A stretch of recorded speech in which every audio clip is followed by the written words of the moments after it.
Looks like it is working.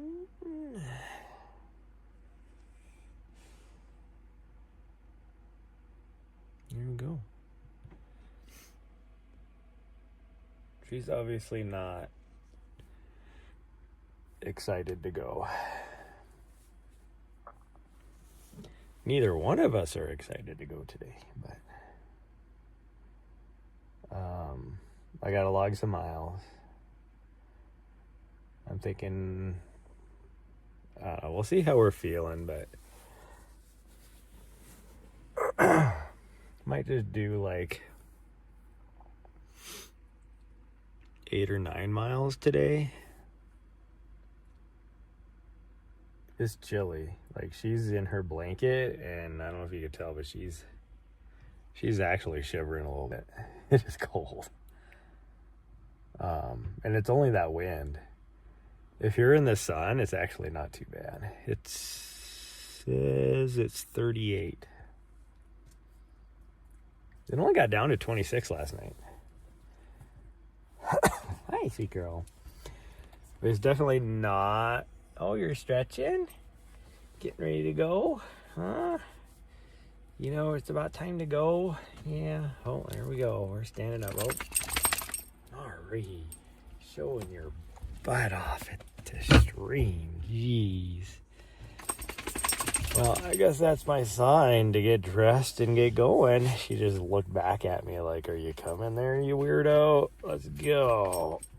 Oh. My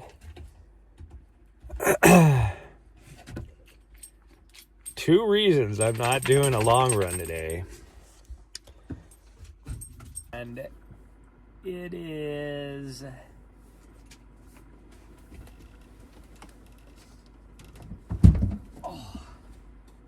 the wind is dying down. It's cold, and my leggies say they need a break. So that is what we're doing.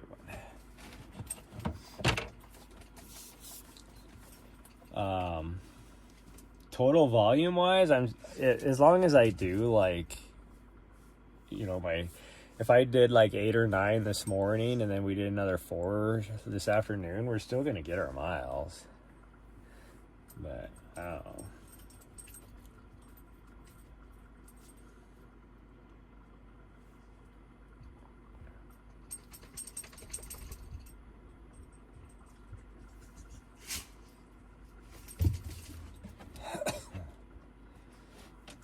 Yes, I know, sweet girl.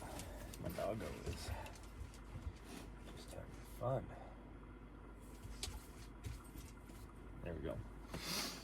Good morning. Good morning.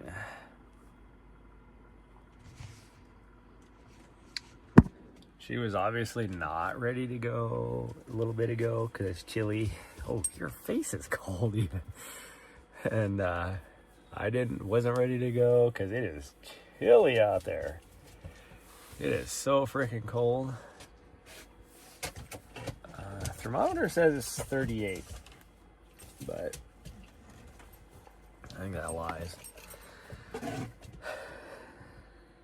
Well, the wind chill is definitely down into the low 20s, probably. You want me to open the door for you? That means I have to change in the cold. I was just going to have you talk to chat up on the bed. No? We got to put your thingy on anyways. Stick you guys right there. Come here.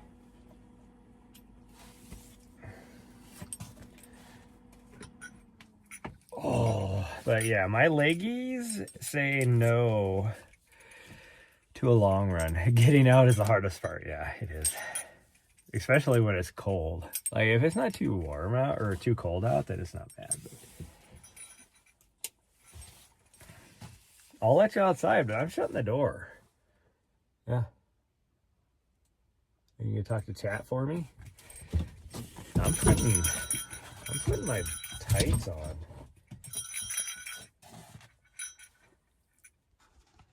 Here, no, come up here. Come up here and talk to chat. Go up there. No, go up there. Go up there. Oh, go up there. There, talk to chat. Weirdo. What are you doing getting into my shorts? Get out of my tights, you weirdo. I know they're probably stinky, but geez, what do they smell like if you're trying to stick your nose in my in my shorts or my... Where's the front? I can't find the front. There it is.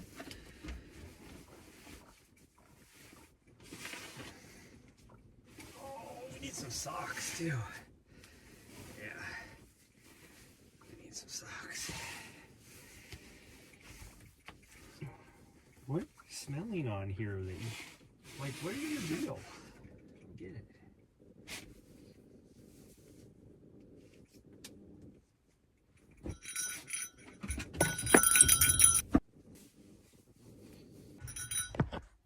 Okay, now we can talk to chat. I am dressed. Well, I'm semi-dressed. My footsies are cold though, because I don't have sockies on. Oh, I got sockies right there. I did pull out socks. Oh, one thing I do wish is my van was like just 1 inch taller on the inside. Because then I would be able to fully stand up. Like, I can't fully stand up. This is me if I'm standing up all the way. So, well, like 1 inch would be decent.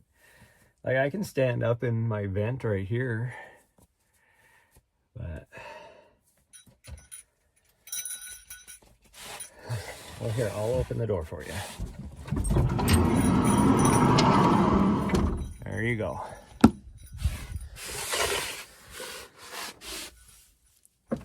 Oh, it is cold. We're the normals today. And do our best. Oh, it's also been really busy out this morning, out on the roads. So, I don't know. I'm thinking I got a little bit of a headache, and I don't know why. As well.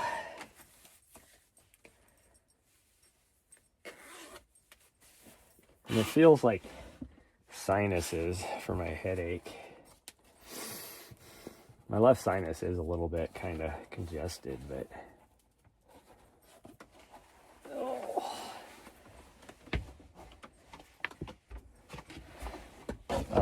but I'm thinking maybe we'll do, I mean, we're gonna do at least 6 miles, but I'm thinking 8 or 9 this morning.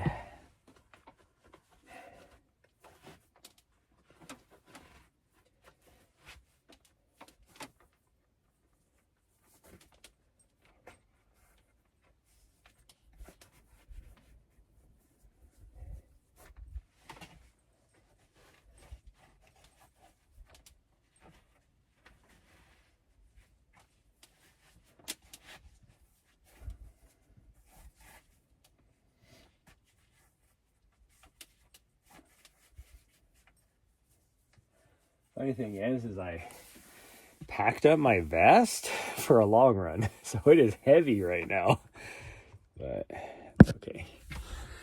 Okay, let's give you guys a scene out here.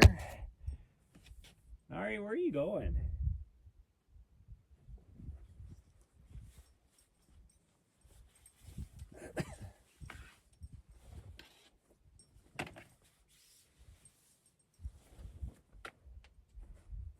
I'm gonna wear my hat and my gloves.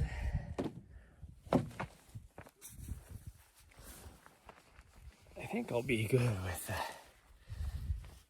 with just 3 layers on. Like I said, it's like 30, it's in the high 30s right now. It's supposed to get up to like 60 degrees, but it's taken a long time getting there. But just this wind alone is freezing.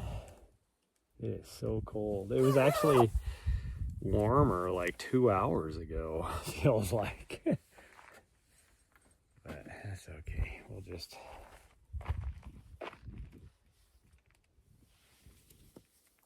deal with it. We're gonna take it really easy today too, because my legs obviously need a little bit of a break, so we're just gonna take it super easy and hope we don't run into anybody out here, because there's a lot of, like I said, there's been a lot of people driving by. I need to close my back door better. It's been shut all the way. And I got to get my keys out of the van.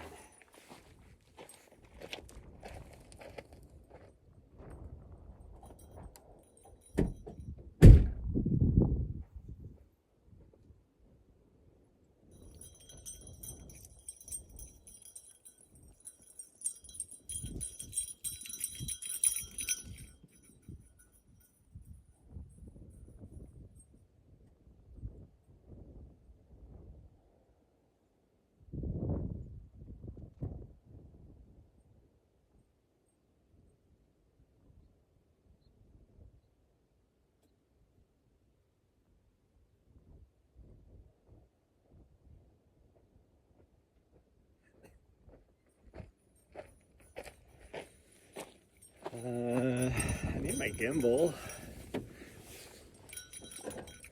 Oh, geez, why did you do that? Gosh dang, what the heck was that about?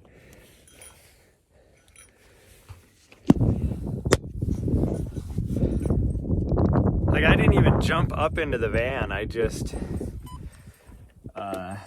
stepped up and my foot was hanging down. And what does she do? She jumps right up into the bottom of my foot.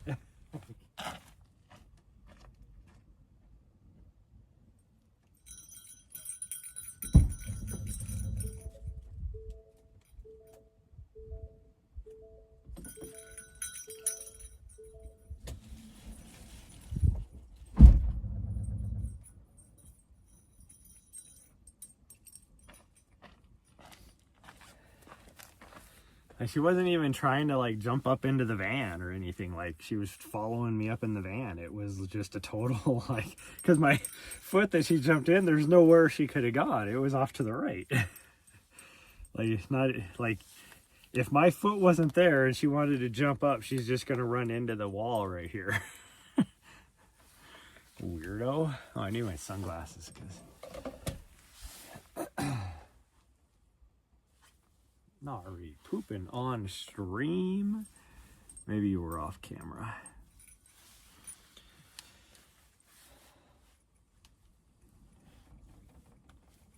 Oh man, it's chilly. Okay, well, let's go do this. We're gonna do about hopefully 8 miles, but we'll see. I mean, really, come on, start. I hope we can get 9 miles. But a minimum of 6 is what I'm looking for. But if we're gonna do 6, might as well do 8, because 6 is an awkward turning. Oh gosh dang it, I should change camera views. 6 is an awkward, there we go, turnaround point. At least 8 is at an intersection, and 9 would be at an intersection. But then of course if I do 9, I might as well do 10. But I don't know, we'll see. We'll see how we're feeling, because I mean, if I do 13 today, 13 tomorrow, 13 the next day, I'm still gonna get my 100 miles.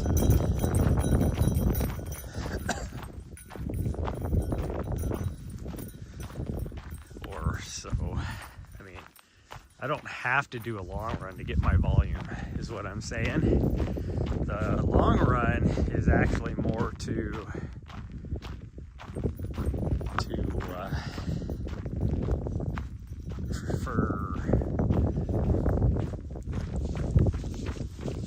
just so my legs get used to being super tired. We'll see. I'm hoping my body responds to this training.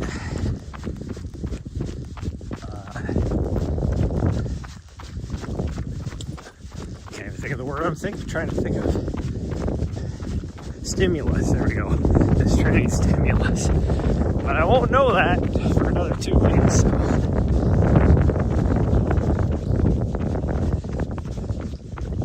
I will definitely be able to tell. Like right around that.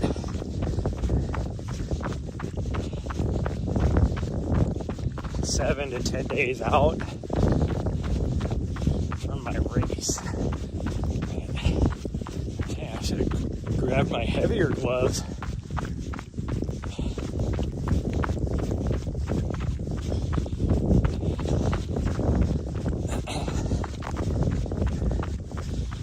Hopefully we'll be okay.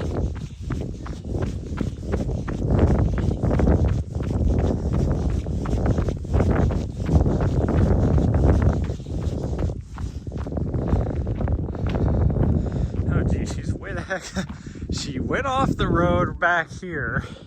She's way the heck back there. 6 or 8 or 10, yeah.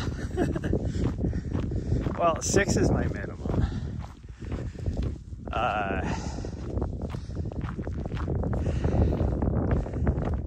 8, I think, would be about perfect.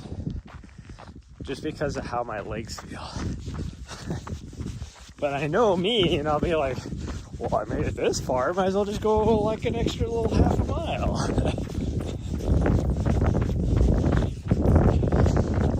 And the fact that it's all downhill to the turnaround, it's like, you always feel great, you know, going downhill. But because we're not going to do a long run, because originally I was thinking about doing a, you know, if I'm going to do the long run, Nari, come on, you little butthead, come on.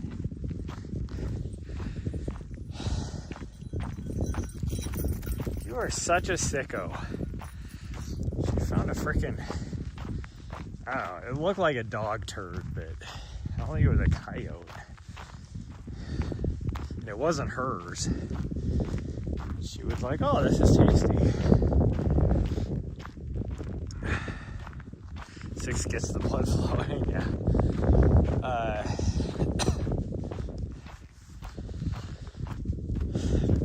Like if I was waiting to, like, because if I was going to do my long run, we weren't going to leave until like, well, right around this time anyways. And then maybe, you know, because we'd get back around mid-afternoon. And I wouldn't have to do a second run with her for 2 reasons. 1, she'll be tired from the long run. But 2, because we'd be so close to see it, you know, to the evening. And wouldn't have to worry about it. Should be good to go.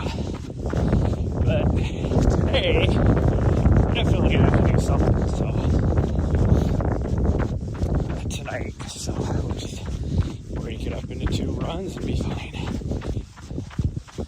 I mean, really, we could just, you know, because even if I push it to just get my 13, so we go, you know, 6.5 miles or whatever, and I'm still gonna have to do something tonight with her.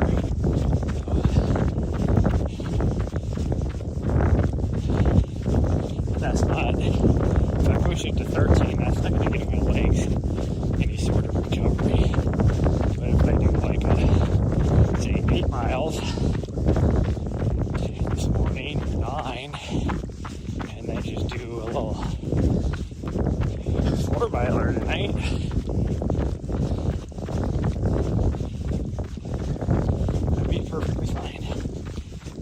do 6 this morning. And pretty much I'll feel obligated to have to do a 6 tonight. You too?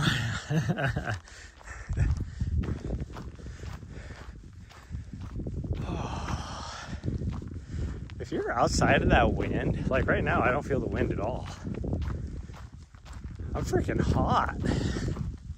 And I don't mean physically attractive. I mean, I'm roasting underneath my black tights and my black beanie and 3 layers. But when I'm in the wind, I'm freezing.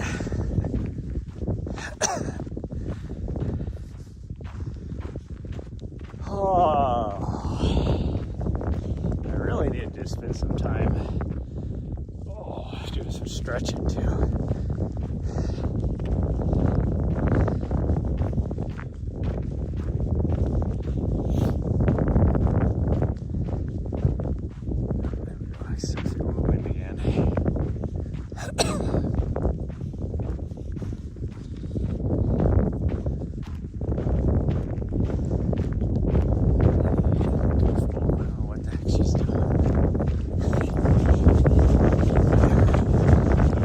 Time to run around and do whatever she was doing. So I was walking. She catch up.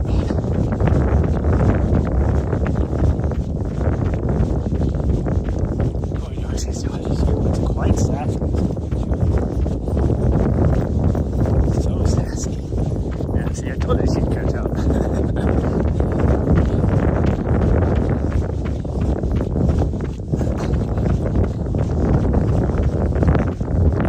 Definitely woke up and put her sassy pants on,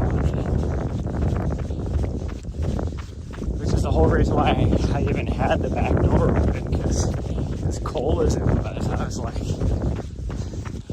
don't want to open that back door, but she would not let up. She was back sassing me, so opened the door for a little bit, and I just crawled under the blankets, and I was warm enough. And then, like after like 5 minutes, she's just shivering because it's so cold. So I shut the door. As soon as I shut the door, she started giving me sass again. I'm like, you were just shivering because you were freezing. So I opened it back up, and she just stood there, like sat up and stared at me, and I was like, oh. So that's why I grabbed her blanket, wrapped it around her like she freaking old babushka girl. And then she just laid down and stared out the door. That's all she wanted. At least I kept her quiet for a little bit.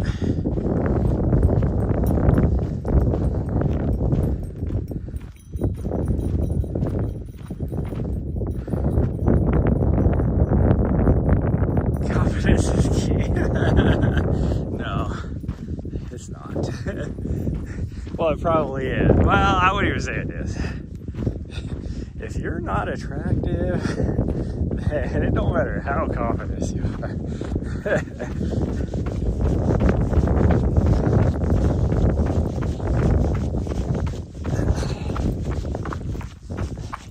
Take this whole second.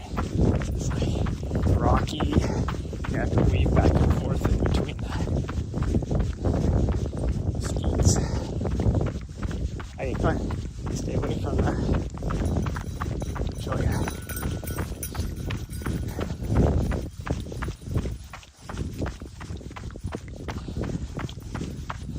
I still don't know why she was limping yesterday. I checked her feet. Doesn't look like she has any cuts or anything on her pad. There was no nothing like I could find. Yet, even after we got back last night, she was still like trying to chew on her feet, lick her feet or whatever.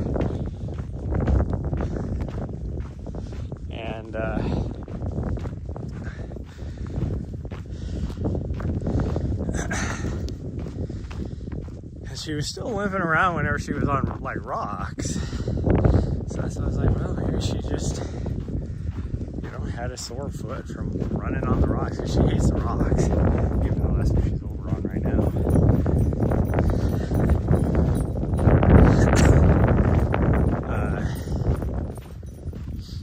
But then, like, first day of Florida, when we got up and everything, she wasn't limping or anything at all. So, like, I don't know, maybe she's just getting too many miles in her. Maybe that's really what it is. And just now, I noticed that she was walking on the rock. She was limping a little bit again. I don't know what her deal is.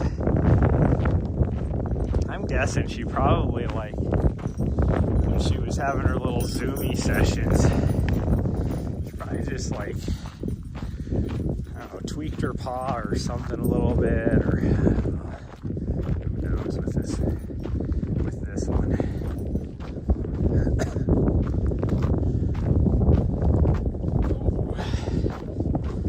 That kind of hurt. I just dug my toe. And of course it's the same toe that I keep kicking rocks with. But the issues have hardly any like toe protection, so if I kick a rock I feel it.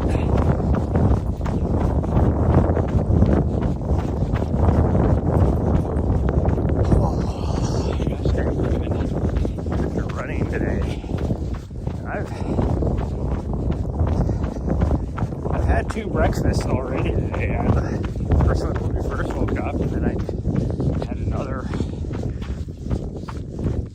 probably close to 300 calories not even 45 minutes ago. I just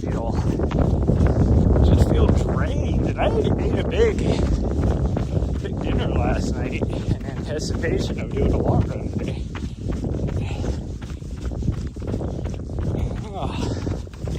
What it is, I'm not feeling it today. So who knows what will actually happen. No matter what, though, I said we're doing 6. Even if I'm walking 5K back, we're doing it.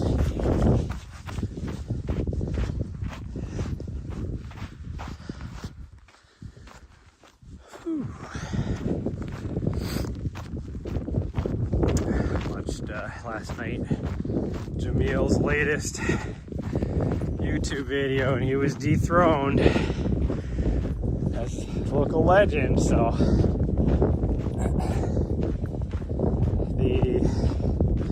from what I understand, the guy that just overtook him, that he's been, you know, pretty much fighting off this whole month, is one of the individuals that won last year and had, you know, free burritos every day or whatever it is, or no, it's one a week. Is it one a week, or yeah, I think it's 1 week free burrito from Chipotle.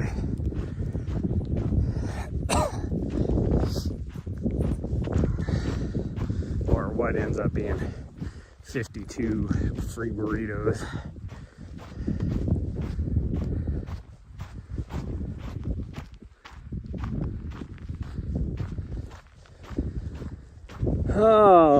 Okay, we are gonna do this. We're gonna do this. It's all mental. I know that's what it is today. It's all mental. My big issue I've had for the last at least like 8 or 9 months is I don't enjoy the training process. And so that's why a lot of what I've been doing the last 6 months is just trying to find the joy back in running. Like, if I'm not training and I just want to go do, you know, whatever for a run, I enjoy it. Like, if it's not attached to training, I'm there. When I'm actually training, is not an enjoyable process.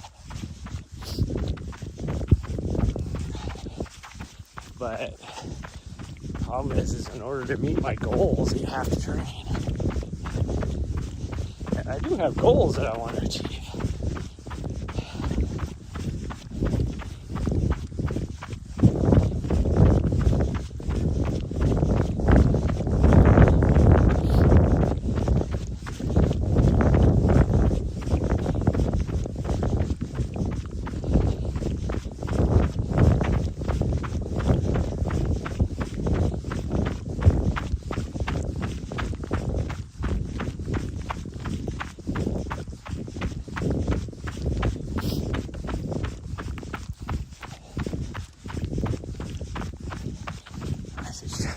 Saw a shadow way up on the road, and I was like, oh man, there's a cow standing right on the road. That looks like just a shadow.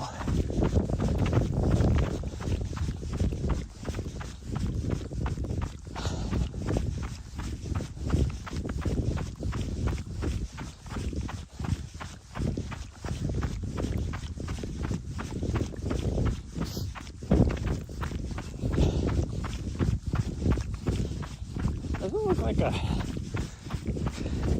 maybe one vehicle has driven down this since last night, so this morning on this section of road. But I've noticed the main road coming in over to the south of us has had lots of traffic. The little section of roads way over there has had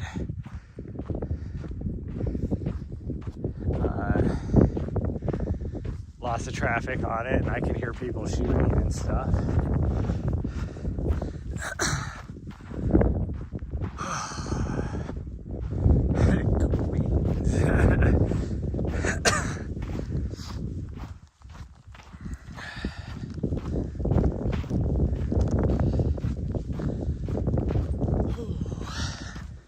Just makes me think of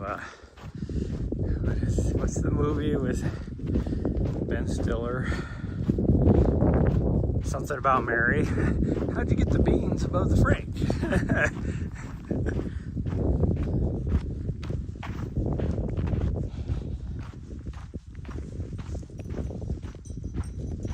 Oh, she's almost caught back up to me. Don't know what she was doing way off over there, but here she comes. Okay, we're ready to run again?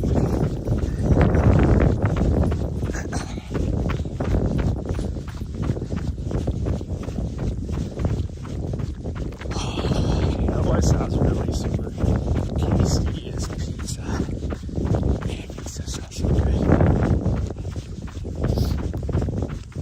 I haven't had pizza in so long.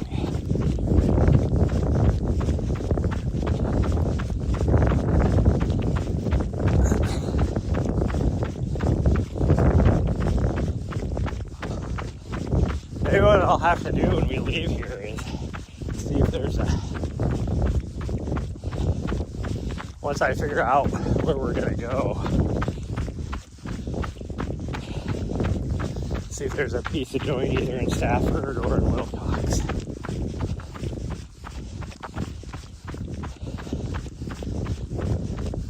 Well, I guess really, depending on where we're going. If we're going to the direction of Wilcox, then I definitely just stop somewhere in Tucson.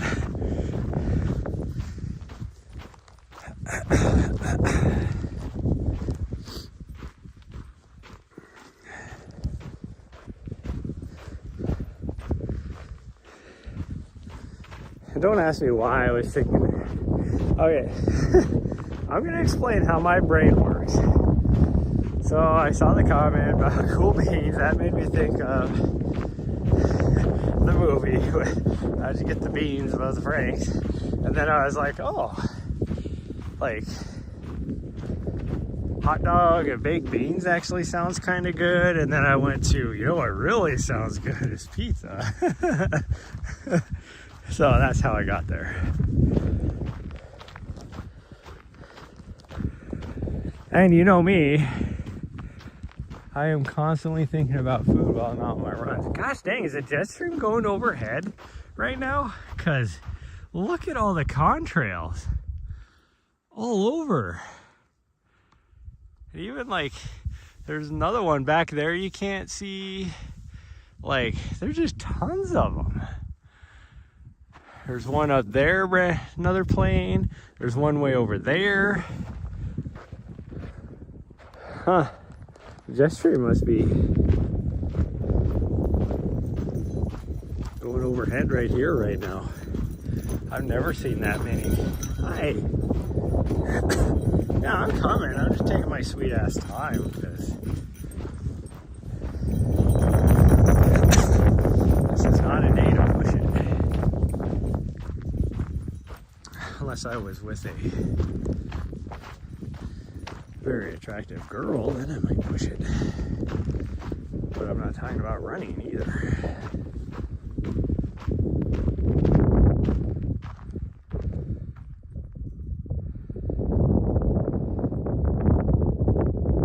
Follow train of thought though. Yeah. What the hell is going on? Yeah.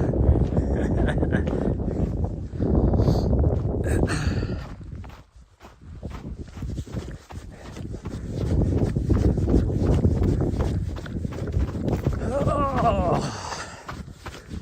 I used to like drive my ex-wife like crazy because I would just all of a sudden like, you know, blurt something out. She's like, how did you get from there to there? Because I would do it all silently in my head within like, you know, 5 seconds. I would just jump from one comment to the other and I'd get there. And so then I would have to sit there and explain it to her. And she's like, that's just ridiculous.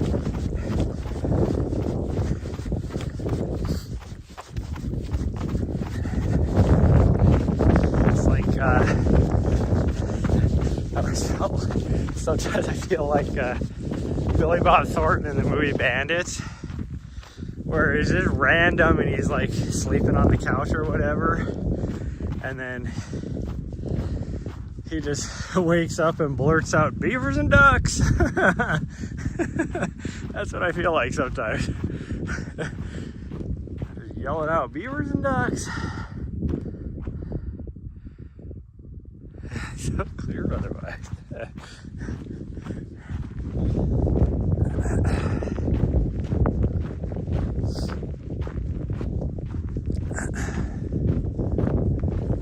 They're all right. Chemtrails are all right in that corridor too. There's another one way up higher right there too. Another one right there too.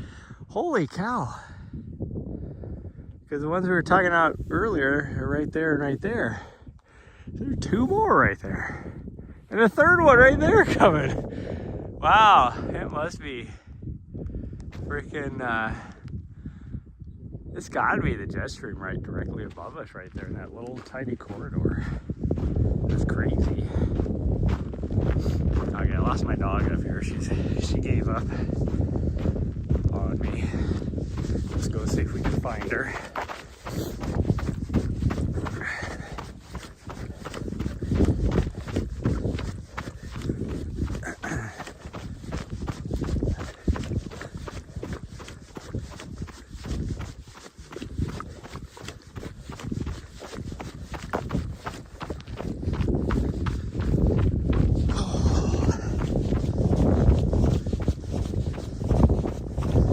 Actually do feel tired today. Like, last couple days I've been like, my legs don't feel tired.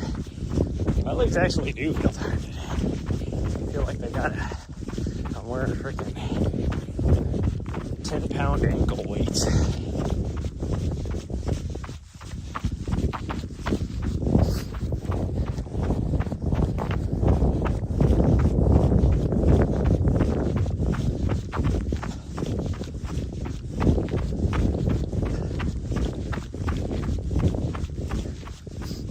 There's the dog. We found her.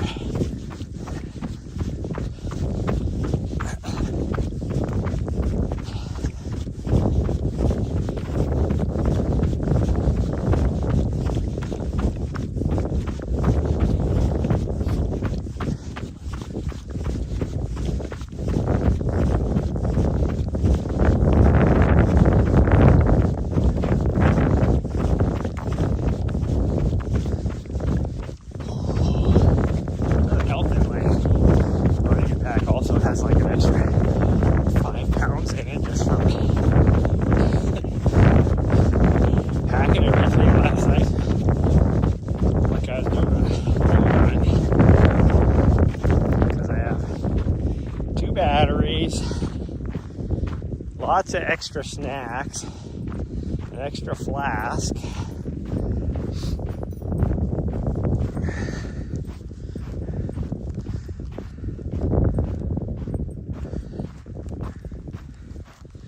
Dog's right there.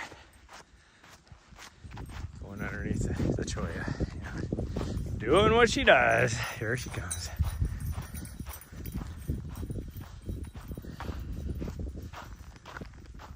Oh, little butthead.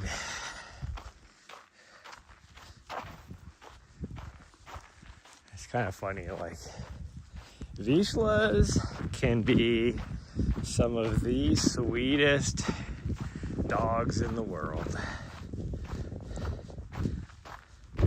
She has her moments.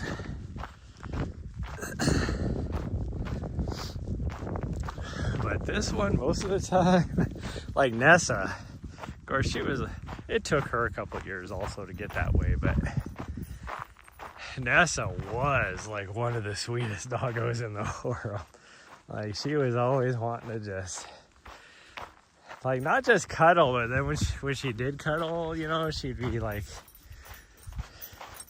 laying her head on your chest, giving you the puppy dog eyes, or, you know, that kind of stuff. This little butthead, you might do that once every 5 days.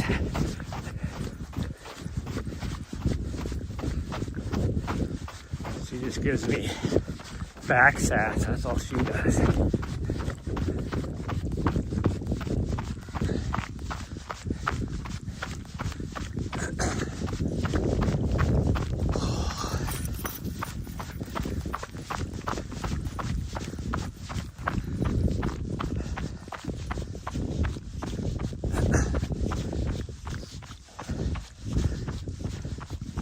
As long as it's not too windy, I really need to do some training with her today too.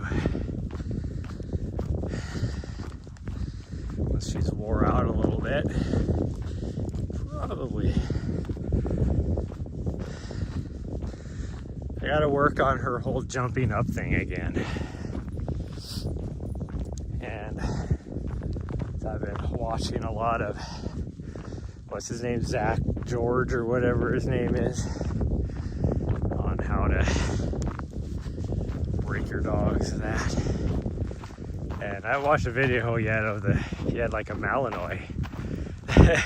It was like in the little YouTube short or whatever, the video.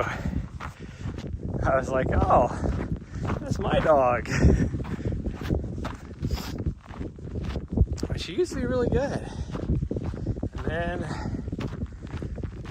she's got in this rebellious phase, and ever since then she's horrible.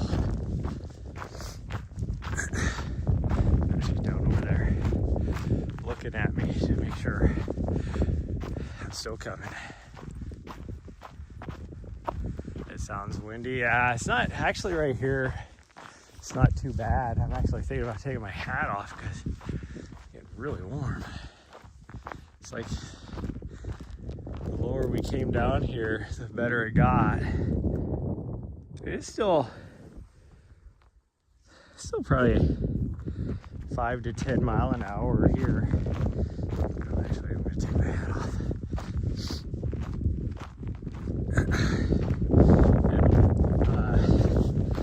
Like last night, in the middle of the night, it never really got too windy. I don't know why they had that cold weather advisory with the wind chills being single digits or whatever, because maybe it was because the weather station or whatever that is like 8 miles that way, so maybe it was over there, because even just out here you go a mile and you go from no wind to really wind, and then you go another half mile and then there's no wind. So who knows, maybe it was, but we woke up at I don't know what time it was, like 1 o'clock in the morning or so, to go outside. And well, she woke up just to get a drink, I took that as an opportunity for her to go outside as well, so that at 5 in the morning she wasn't gonna wake me up to go. Since she was already awake, I was like, okay, let's go do this. So we went outside, and that was supposed to be during the cold weather advisory time period. It wasn't too bad outside. Then at 6 o'clock this morning, it was freaking cold. It was all of that. And it didn't get as cold as I thought it was going to get. It just got down to 26. Which follows right in line. Now I have windows back and my ears are freezing. Falls right within that 2-degree difference. Usually, whatever temperature it says it is over here, 8 miles away, it's either 2 degrees warmer or 2 degrees colder here. And that would be 2 degrees colder. Because I'm supposed to get down to 28 there. The dog is leaving me in the dust.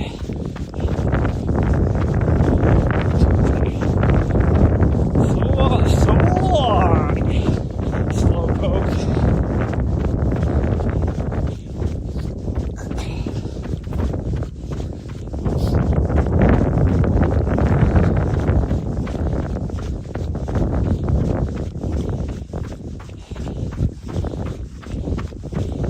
Really cool last night.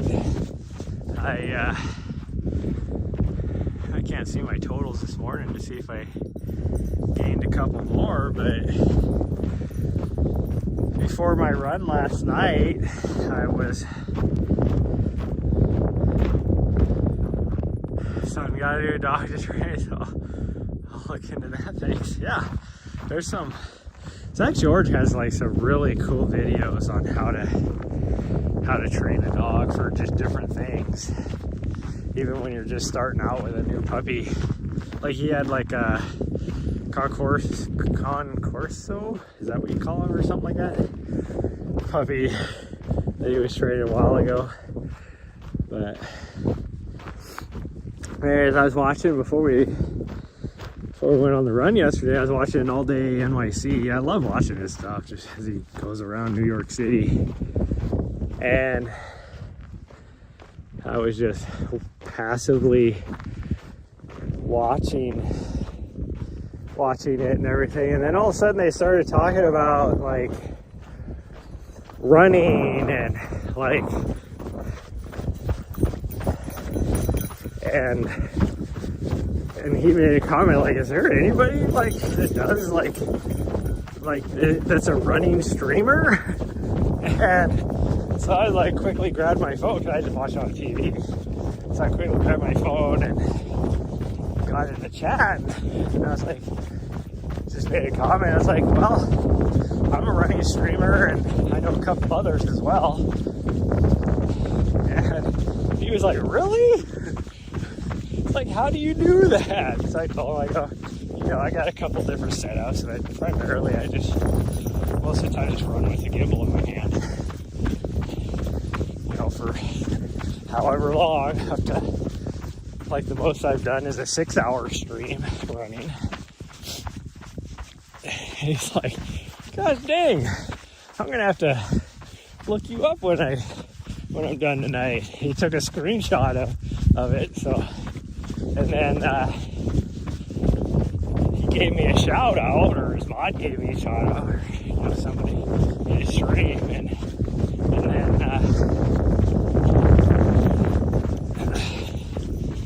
like just between that and then 15 minutes later, when I was starting to go live, I gained like 12 followers or something. Because even in the chat, people were letting me know, hey, I just followed you. I'm like, what the heck? And then while I was going live, like I was in my stream manager looking up to see all the followers, and while I was in there, somebody gifted 5 memberships. Just like anonymously. I don't know, it's like, holy cow. That was really cool. Oh, but yeah.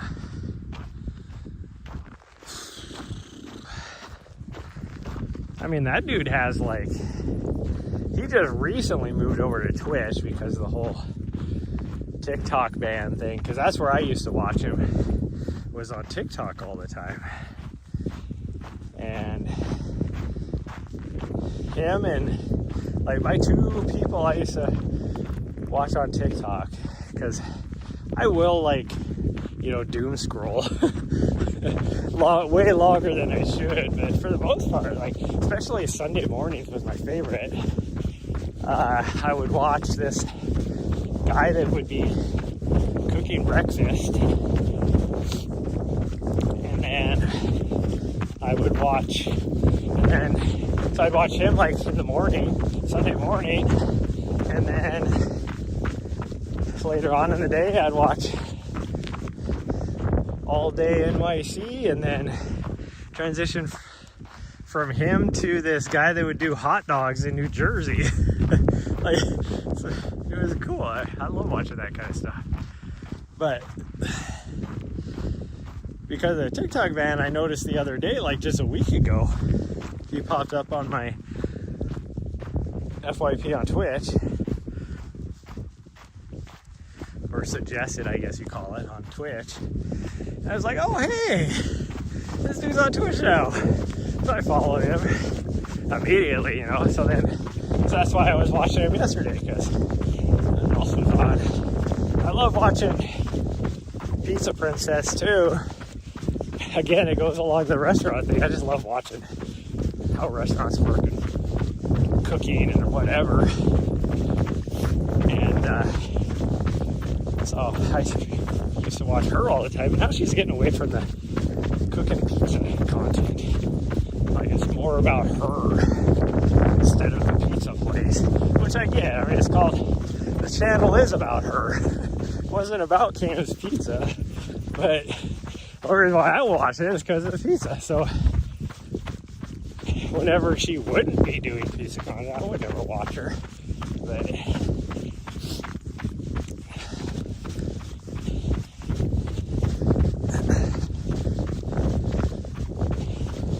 it was funny the other day.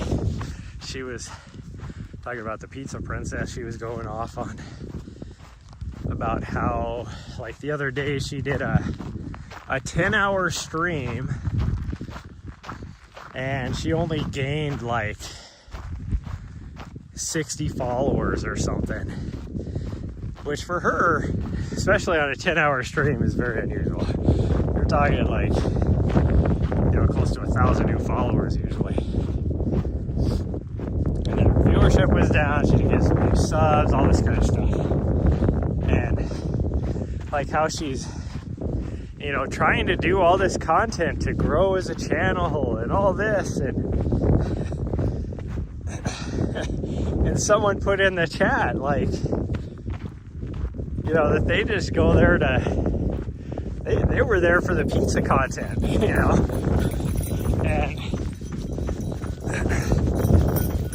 and then she went off on, well, this channel's about me, and you know, basically like saying, I'm trying to do all this other stuff, because that's what she was like on that 10-hour stream. She was doing not pizza stuff, like other stuff. And it's like,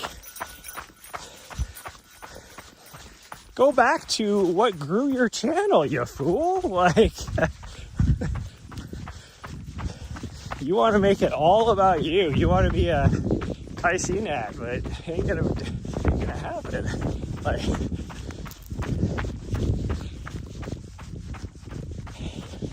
like, and everybody in chat was like talking about how, like, no, we're here for Pizza Princess, we're not here for, you know, the pizzeria. And it's like, well, 90% of the people that are in there watching her, they lurk. They're not active chatters. And I guarantee you those lurkers are just there for the pizzeria content, not her.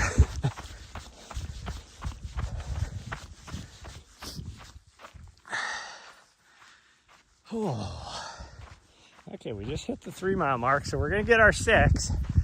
So we'll continue down at least to the 8. I think I can make it back decent enough from the 8 mile, and my legs will be okay, even if I take it like super easy on the way back. But we might just go down to the road, and if we go down to the road, that'll give us 9. And then if we do the 4 tonight, I would have my 13, so that's what we'll do. My dog again, now having to pull crap out of her feet because she's like seeking out. Go right back to it, you fool. She's like, well, damn, I keep stepping on stuff underneath this cholla and it hurts so good.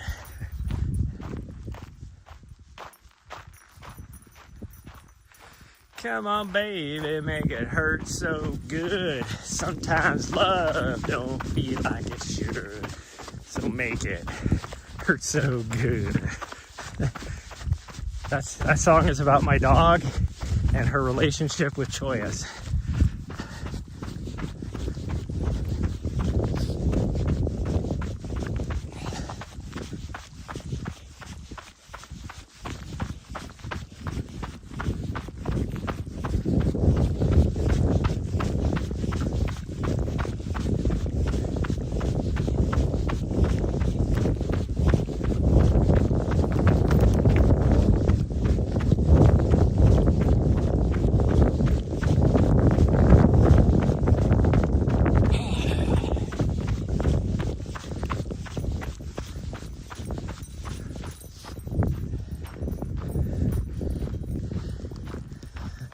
Not gonna lie, I said I wasn't gonna do the long run today.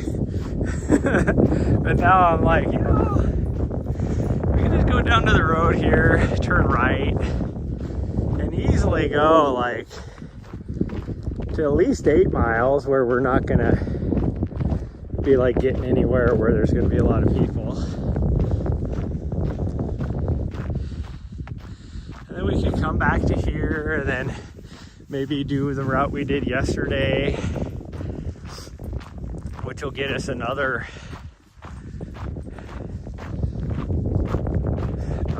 3.5. We could easily, you know, get 3, so that would put us at 19.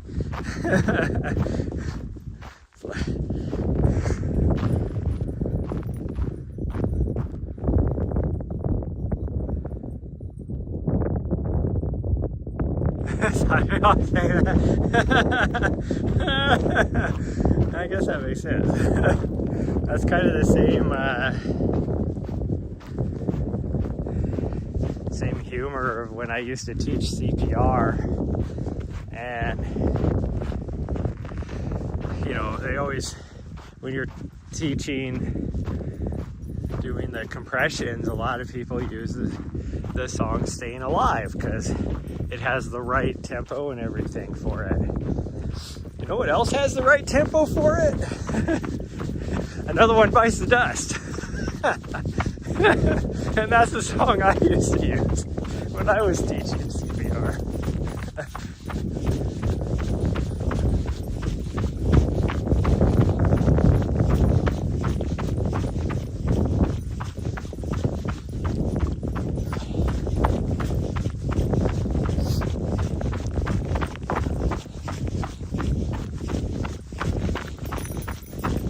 Hey, why did you just try and trip me?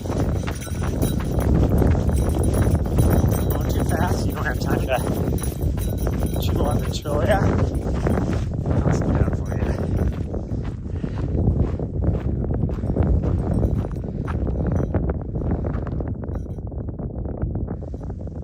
What?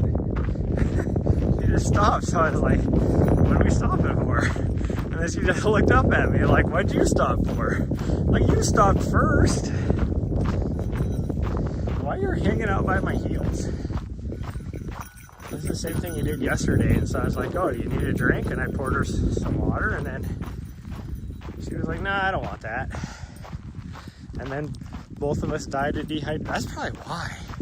That is probably why I'm feeling so blah today.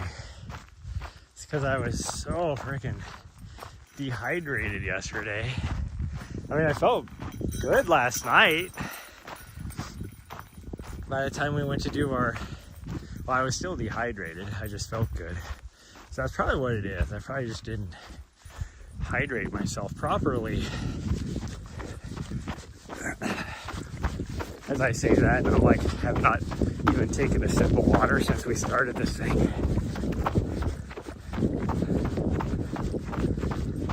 Whoa. That's a hill. Okay, I'm gonna take a drink. What are you sniffing? Yeah, you're looking at me like I could get in trouble. What that was. Why is my phone almost dead already? The heck? No, I know, you heard the crinkle of a snack. I was just pulling my cord out. That's what she wants. Here we go. We are plugged in. Actually, I might try and run without my gloves on for a second for a bit. Because for once, my hands are actually starting to get warm since we're very slight breeze right now. Whew.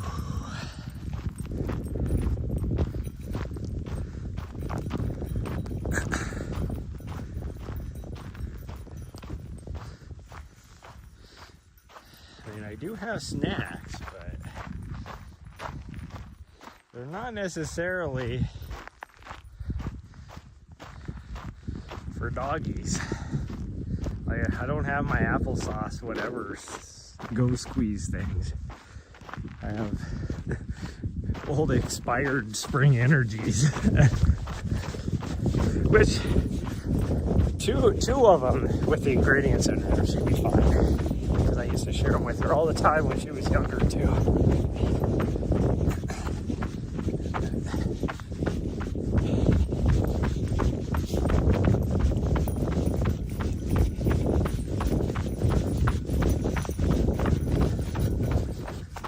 What did we stop? What are we looking for? It always freaks me out a little bit when all of a sudden she stops like that and starts looking around like she sees something. I'm like, let me see.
Kind of weird this morning.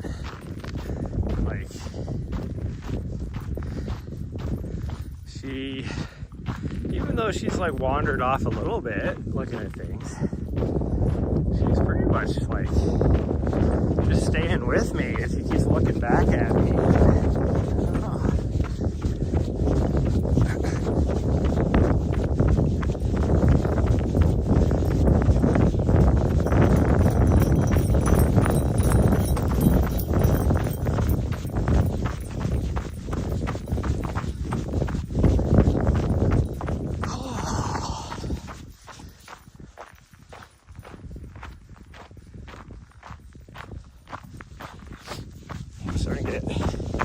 Chilly since I took my gloves off and my hat off.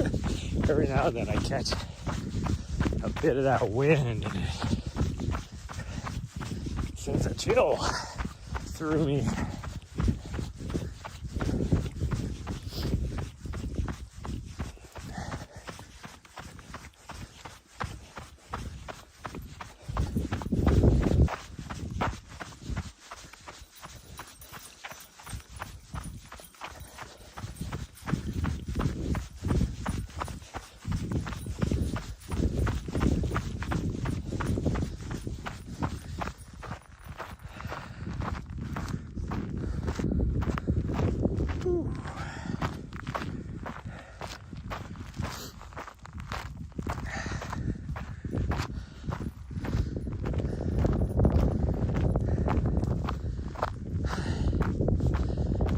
Goodness.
Mark is right there. I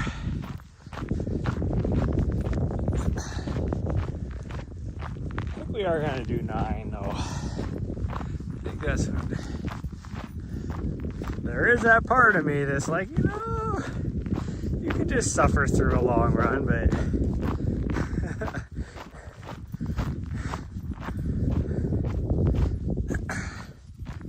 but then I think about it, I'm like, gosh, that means I'd be like not even halfway to my turnaround point. Not even halfway to halfway. And that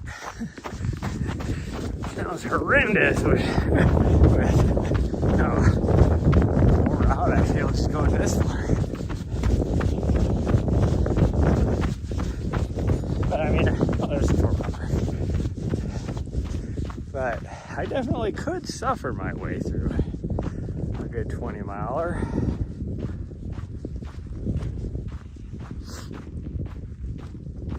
A little Sufferfest. You know, that used to be a good beer, Sufferfest. They had like a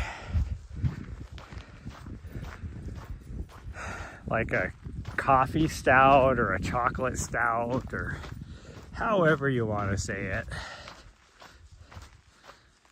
To me, a coffee stout and a chocolate stout are pretty much the same. They have the same flavors. But that thing was so tasty. And it was owned by, I think, a couple female runners even. That's why they called it Sufferfest. And even some of their other beer was pretty tasty too. But they only made it for like 2 years maybe. She wandered over into the cholla again, of course. So now we gotta wait for her to... Yeah, she's limping, so she has something stuck in her foot.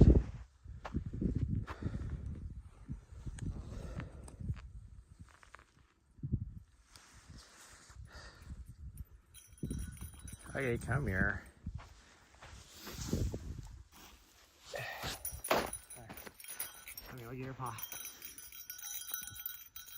Hold on. Did you get it out? Because I don't see anything. Will you just let me... Oh, you do have something there. Hold on. I just felt it. Where's it at?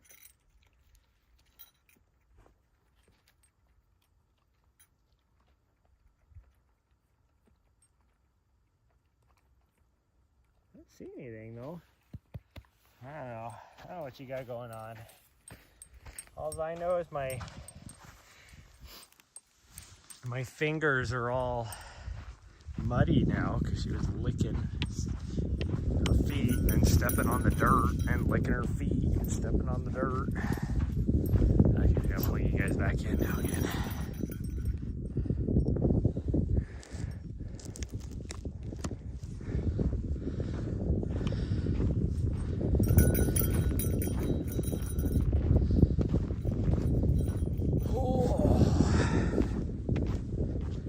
I don't know what you got going on there, because I just checked your feet.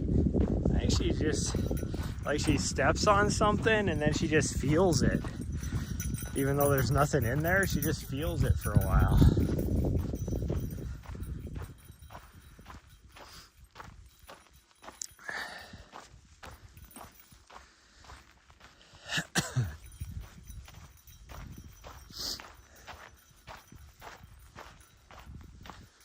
Okay, we're gonna go down to this road, and that should be right around the 4.5 mile mark, and then we're gonna turn around and go back.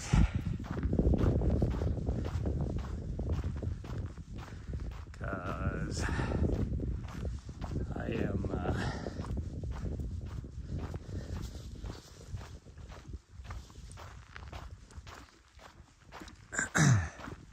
I have no motivation to go further.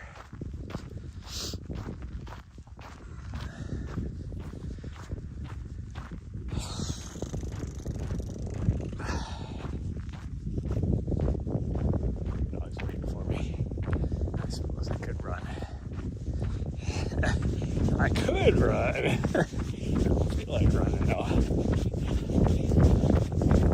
Run in, run, run, run in, run in, run, run in, run in, run, run in, run in, run, run in, run, hey.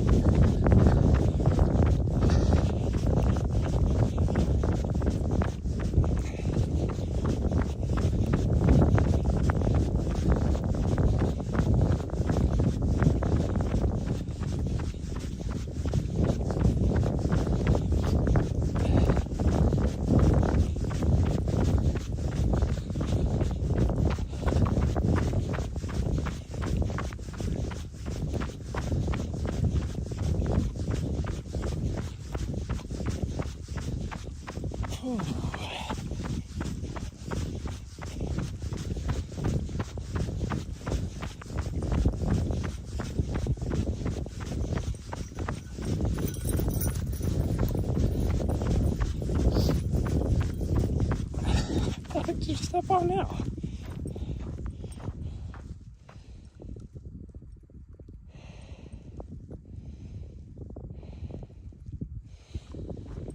I wonder if she like how damaged one of her claws.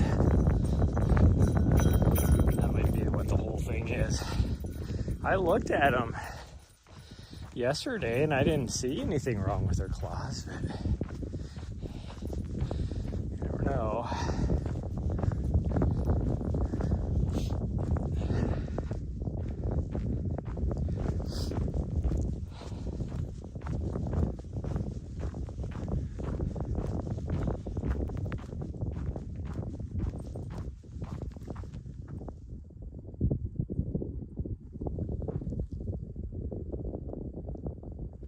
Sorry, your vehicle.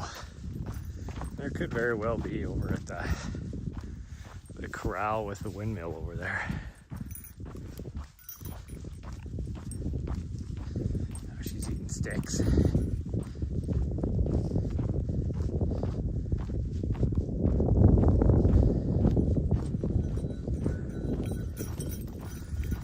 Oh, now we're running again.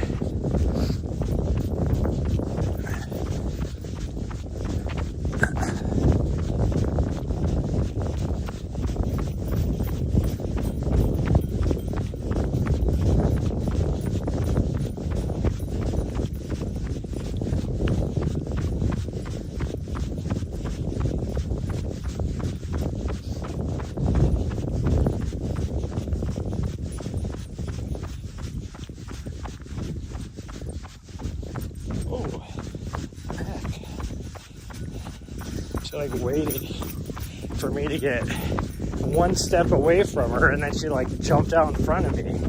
Almost kicked her.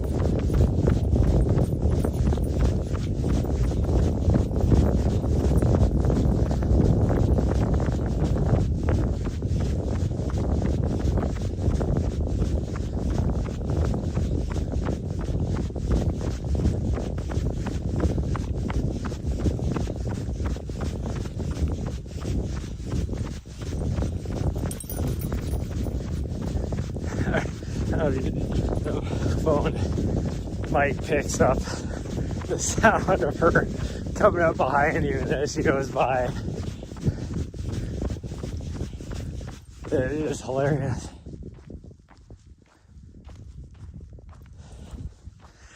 It seriously sounds like not even just one horse, like a whole herd of horses coming up behind you.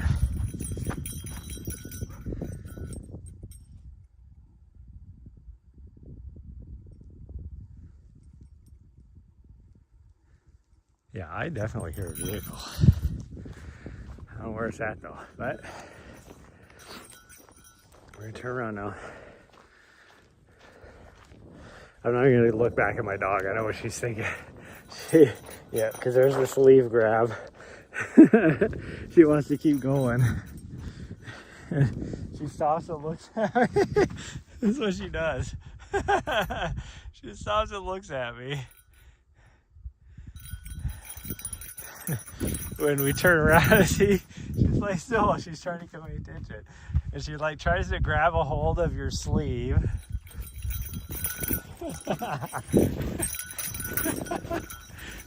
She doesn't want to, now she's got the zoomies. And she doesn't want to turn around.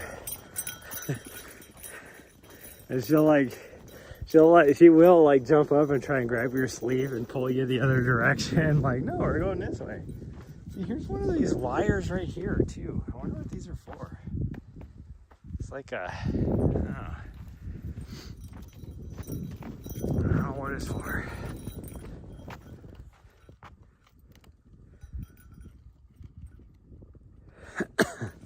Weirdo.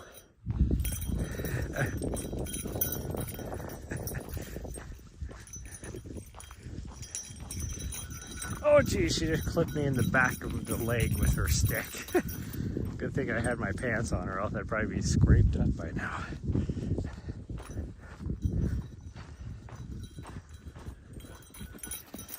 There she goes with her stick.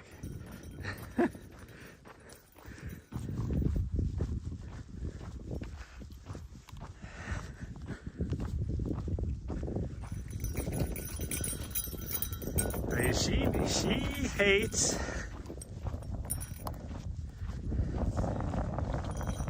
out and backs just as much as I do, so it makes sense why she's always trying to convince me, like, why are we turning around and go back that way? We just came from there. Of course, now we're going into the headwind. Not that it's actually not too bad here. It's still like maybe a 3 to 5 mile an hour little breeze. I wouldn't even call it a wind, it's just a breeze.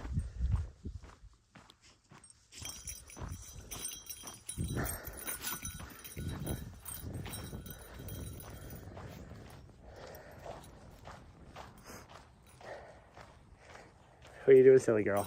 Oh, your face is so dirty. It's just covered in dirt. Gross.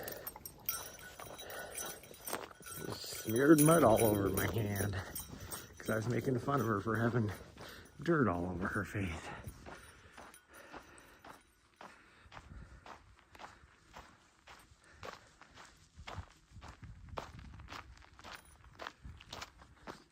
Hear a plane up there somewhere too. Oh, there's more jets going back and forth. One right there going that way. One up there going that way. What I hear though is like a little turboprop, so it's not near as high. It's not, definitely not up into the jet stream. No idea where it's at though. Oh, there's another one way up there too. That one's way high. Barely see it. That's just nuts.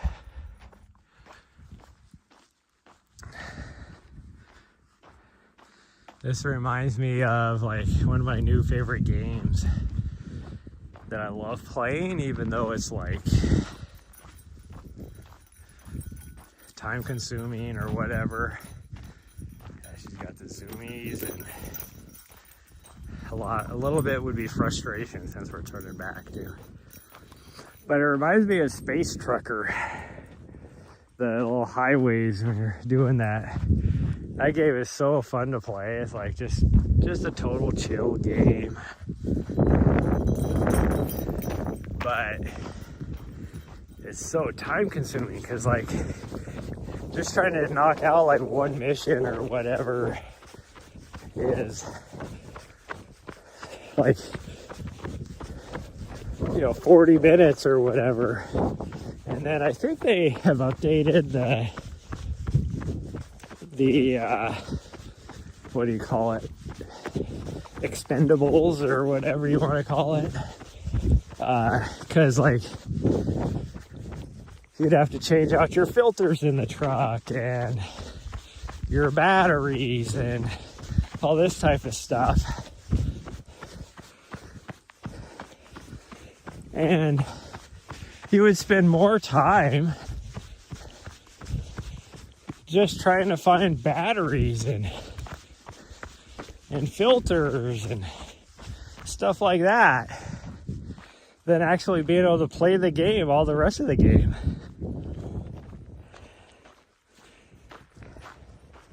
So I think that's why they finally updated it, because it was like you'd go through a freaking battery in like 10 minutes.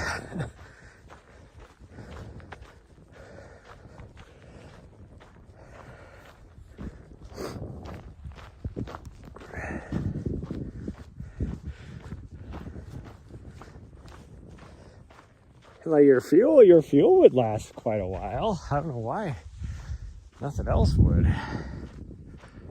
But what a fun game.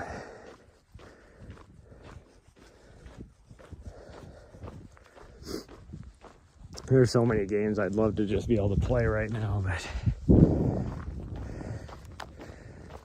do not want to drain my batteries.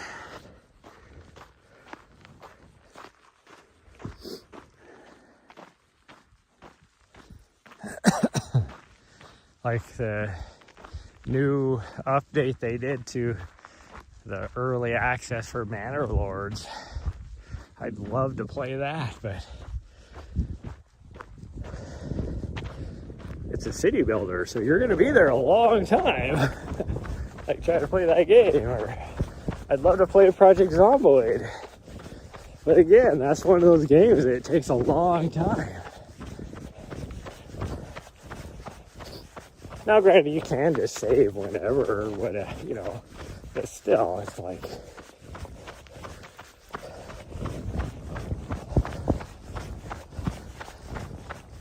you would never get anything done if you just played for an hour and then saved, come back in and forget what you were doing.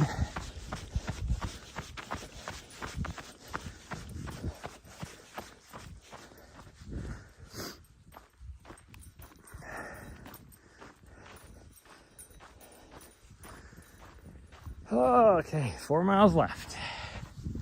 4 miles left. We can do this. We can do this.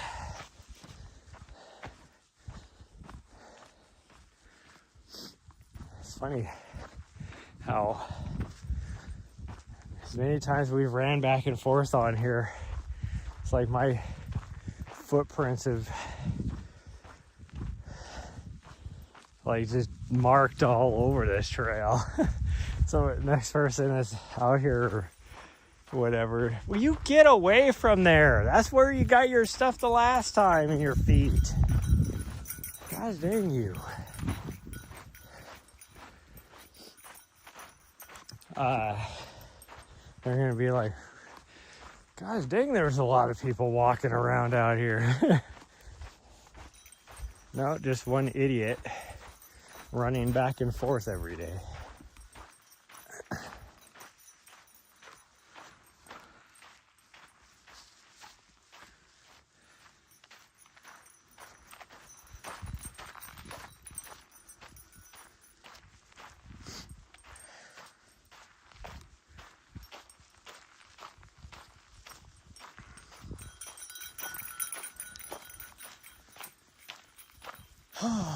Well, I looked at, still trying to figure out what I'm going to do with her for my race. So I looked around the Vegas, Henderson area. I mean, I'd like to stick to Henderson, but that's where I'll be racing at. I even looked in the Vegas, like all the Vegas area for, you know, just for boarding her for a couple nights. Freaking expensive, like, because I don't want to just do it anywhere. It has to be reputable. But basically, for like the same thing I would get in Helena for whatever it ends up being, like, I think it's like $30 a night. Friggin' $75 a night up there for a decent place that is not slummy.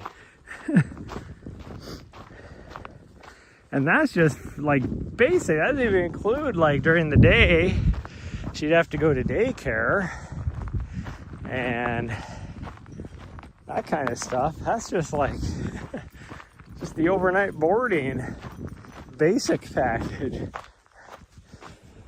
So I'm like, gosh dang, that'd be like $300 or probably for me to board her. I'm like, I can drive back to Montana for $300. Drop her off with my mom's friend. Of course, if I dropped her off with my mom's friend, it'd have to be for like a week. I don't know. Gotta figure that out. Like, if I knew how well I was gonna race, I could do like a rover and just have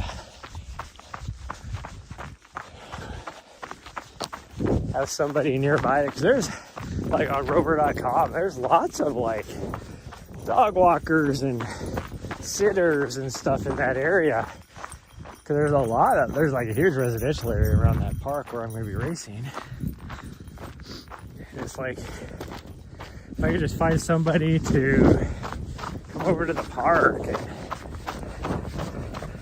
you know, take her out a couple times, that's all I really need.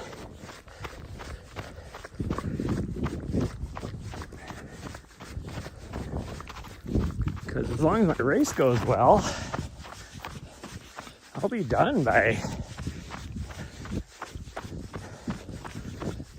what, midnight?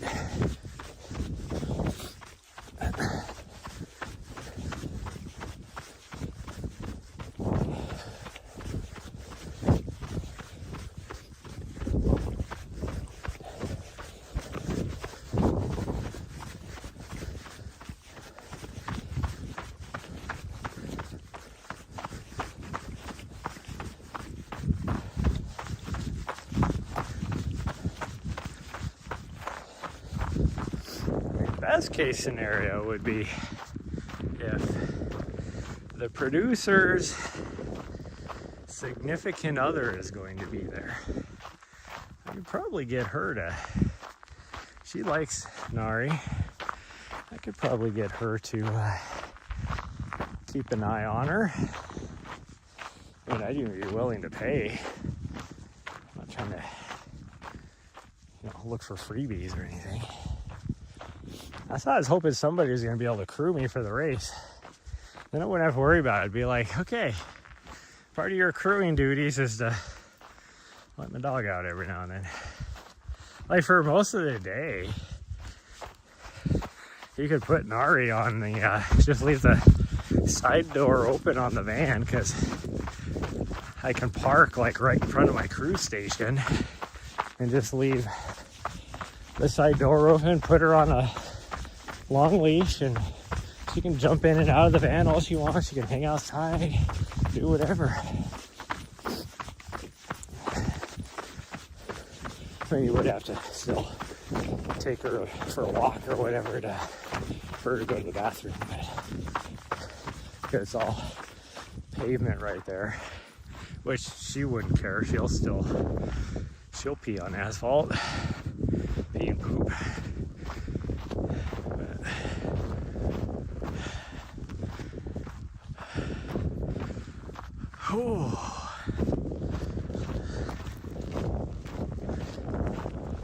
Plus, it would just be handy to have somebody to crew, just because I'm gonna have to spend time mixing bottles.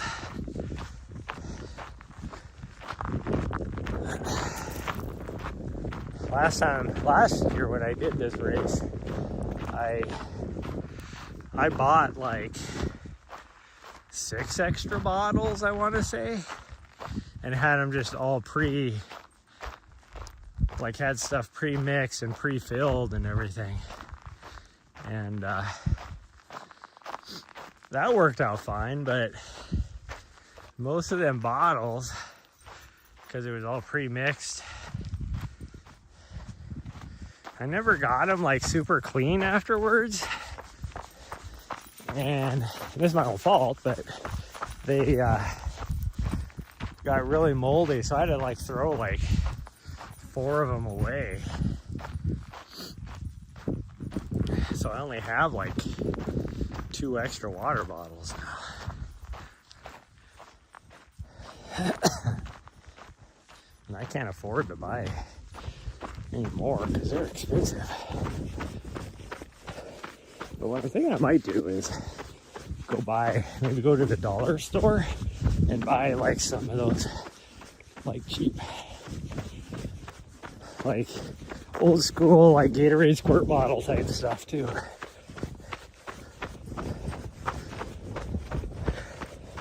I don't know, we'll see. I wish I had like a couple more blender bottles, like the bigger blender bottles, but even those are expensive. I do need to buy one, just because I have one that's on its last legs. But even those are expensive. But it'd be nice if I had like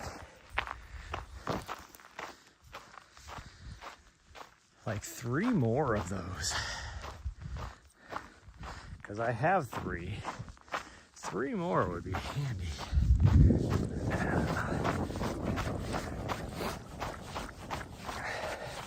I'm also thinking about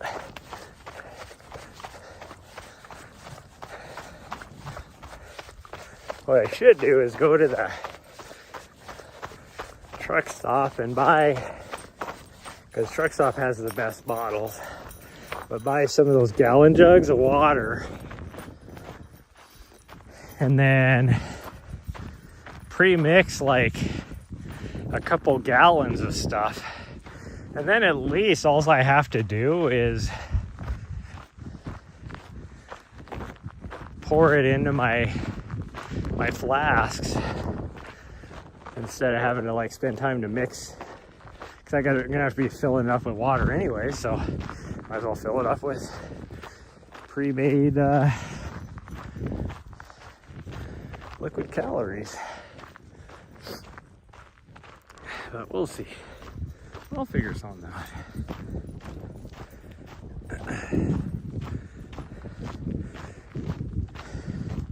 And I say the truck stop has the better ones because they usually have screw caps. I've noticed here lately that, and I think it's big water, has caught on. People were just buying like some of the gallon jugs and then just refilling them. And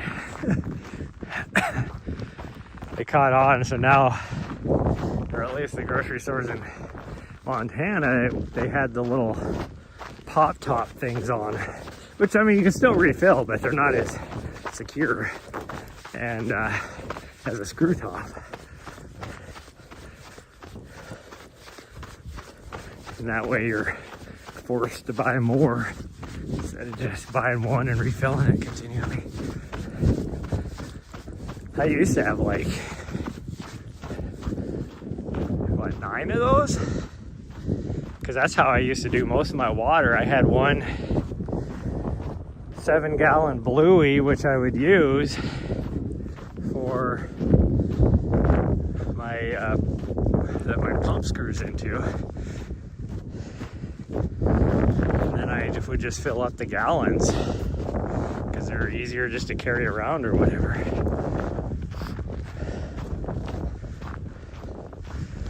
Then I bought another Bluey. I still have 4 of them, but I don't want to ruin them by pre-mixing stuff, which I guess I could. It'd be fine because I have, actually I have 2 more Blueys now, so it'd be fine. I guess I could use those.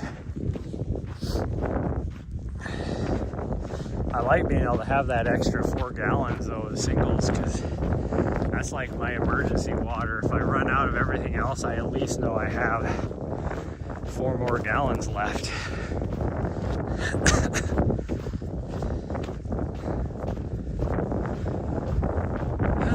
Well, I'm glad my dog is just wanting to take her time back because I'm enjoying this walk. I wasn't enjoying the run, but I'm enjoying the walk. So you can go as slow as you want, sweet girl. She's like, I want to run. You would. Butthead. Here I'm just talking about how I'm enjoying the walk, and she's like, let's run.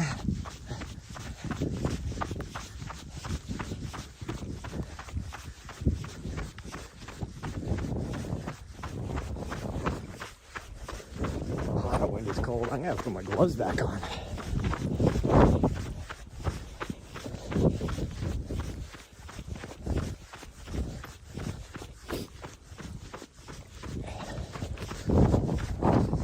Avoid the skeet.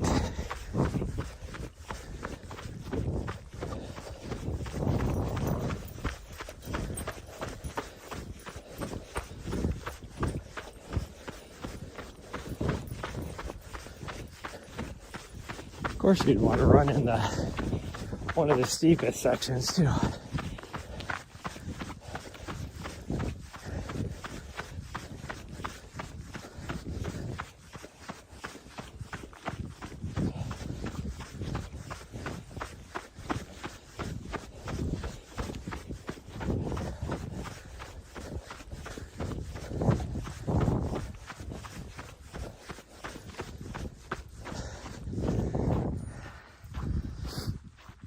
Okay, well, we are now 3 miles out. 5K to go. I'm gonna put my gloves back on. The wind is chilly.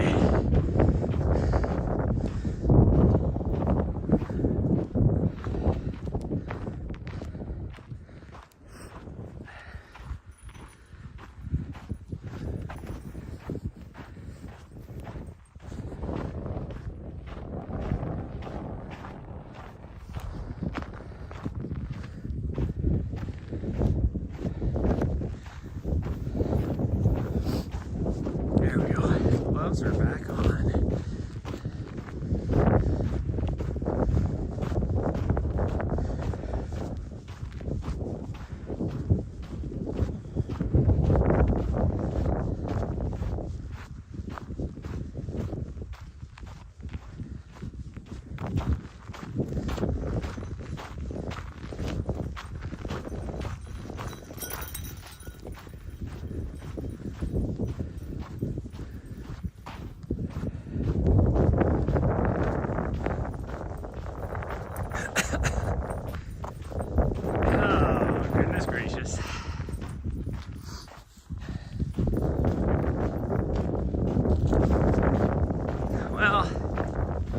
wasn't like a huge productive run, and I'll use that term loosely, run, because we've done quite a bit of walking, but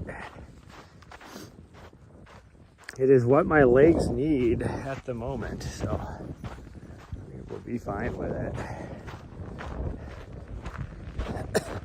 And I'm still getting some miles in, so that's the important thing.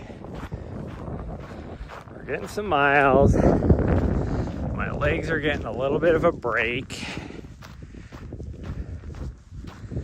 We only have a 5K left on this one. But we'll do another, I don't know, 4 or 5 miles tonight too. Just mostly because my dog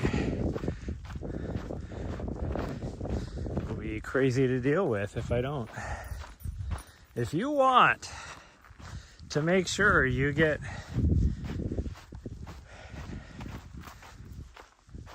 into shape, get yourself a Vizsla. Because if you don't give them exercise, then your life is going to be miserable.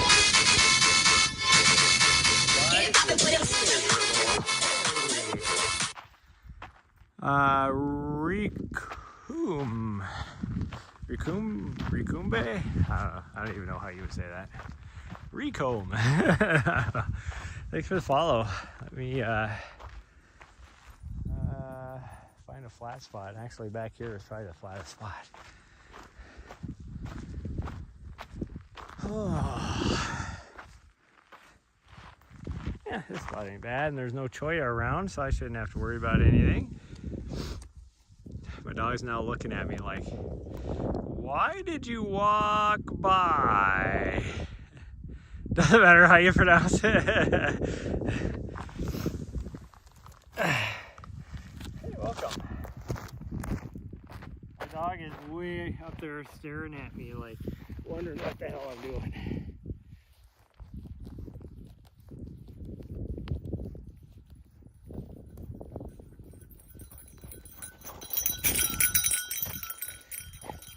Hi, sweet girl.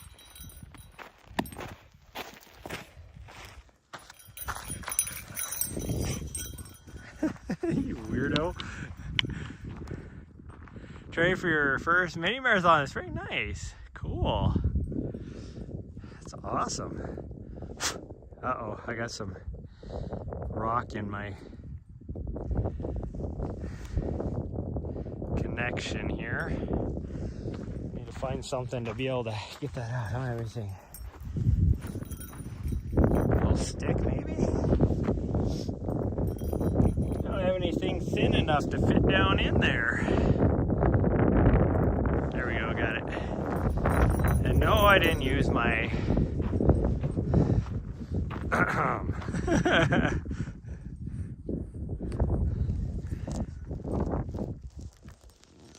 there we go. We are plugged back in. Zoom close up. Yeah, you gotta say hi to my face again.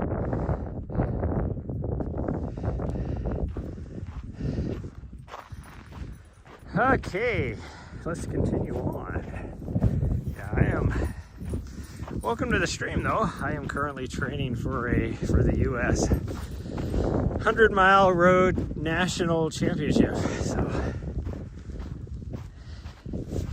and this is my second to the last week of big volume, and it is wearing on me. Today was supposed to be a long run, about 20 to 22 miles, and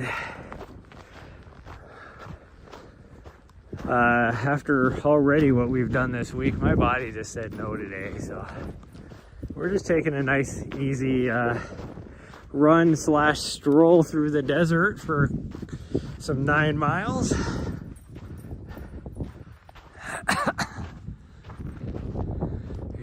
Catch up.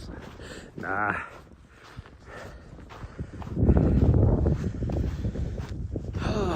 this will put me at probably the best amount of mileage you could have for a week. Good old 69 miles. That's what we're gonna have by the time we get done today. 69. Nah, but I mean, even by not doing my long run, I'm still gonna have over 100 miles for the week. So my volume's up. I was just hoping to get a long run in, but we'll just try and, I think early next week. Well, I don't know. If I feel good tomorrow, I'll knock out a long run. But I definitely, probably early.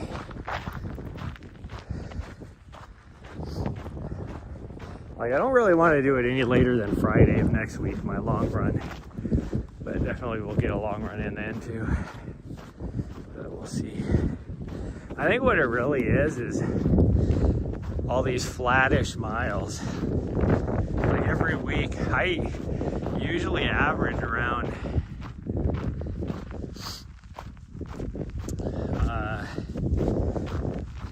even when I'm not putting 100 miles in, you know, if it's like 50, 60, 70, whatever, like if I'm not in a training block, I still usually get like 20,000 feet of vert. I've been getting like 3, 4, I think last week I got maybe 5,000 feet of vert.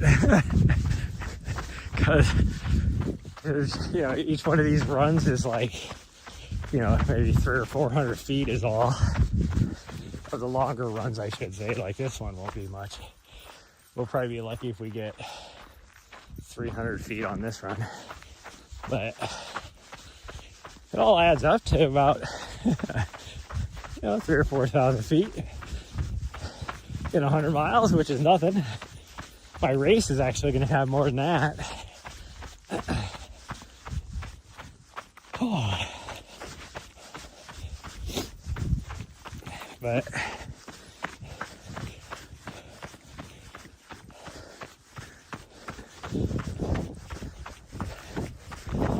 we're just out here doing the best we can.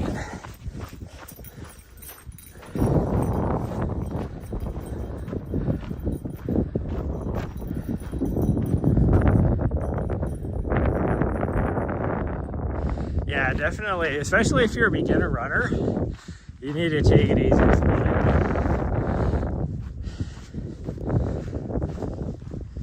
I am a coach too, and my favorite people to coach are actually the beginner runners for a couple of different reasons. But the main reason is the getting to see them accomplish whatever goal they have set for, whether it's a distance or even a time goal. But this other reason is just because of if you're a beginner runner, like you'll be having a little bit of slow progress, you know, in the first 6 to 8 months, but after that, the amount of like progress, improvement, if they're working hard, that you can experience, it's so fun to watch and be able to coach them through it. Like, I love it. Favorite thing. But yeah, like me, definitely don't do like me. But I've been running for so long, man, and I know what my body can take. So I can jump like in and off season. If your half goes decent, nice. That's how I did when I first got into distance running, which wasn't that long ago, really, compared to a lot of people. 8 years ago. And I just decided that I wanted to do a half marathon. So I signed up for a spring half marathon. And it sucked so bad. I had a time goal I had set for it. I didn't even come close to it. and it's like within a week after I was done with it, after I completed it, I was like, I wonder if I could do a marathon. So I signed up for a fall marathon. One of the worst you could sign up for your first marathon. It was a Seattle marathon, and it is so hilly. That course is so hilly. And that marathon went so horribly wrong. Like, oh, it sucked so bad. But then after I completed it, I was like, okay, that went horrible. Now I'm going to train for it to go good. And it took about a year and a half of good consistent training, doing some more half marathons and 10Ks and whatever else, improving my fitness. Had myself a coach, and like a year and a half after that spring, I actually signed up. I was trying for a BQ, and I signed up. I had like 4 marathons within like, well, 2 of them were like within a month of each other. And then it was like a month and a half, and then like 2 months. And it was after about like that 5th marathon. Marathons didn't kill me anymore. Like, even running hard, I mean, I'd be totally depleted when I got to the finish line, but after like 20 minutes, I was able to walk around. The next day, I wasn't like crawling on the floor to get everywhere because everything hurt so bad.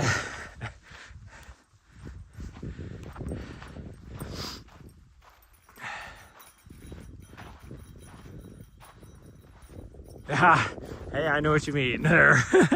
The easy runs for me used to be hard. Now the easy runs for me are the easiest. Doing speed work sucks. I was a sprinter though. That's why like I didn't do any endurance stuff. For me, 2 miles was like a marathon. So I was a sprinter in well, I was a decathlete in college, but sprinting was my events.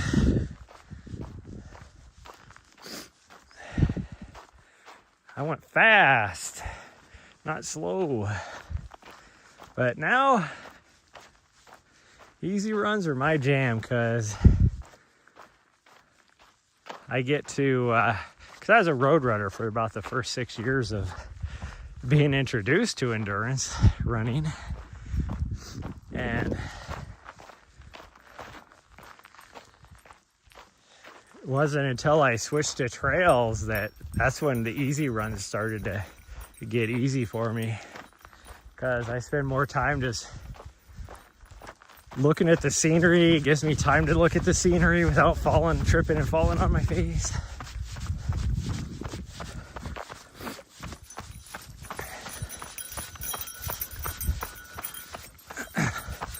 But there is parts of me that still wants to.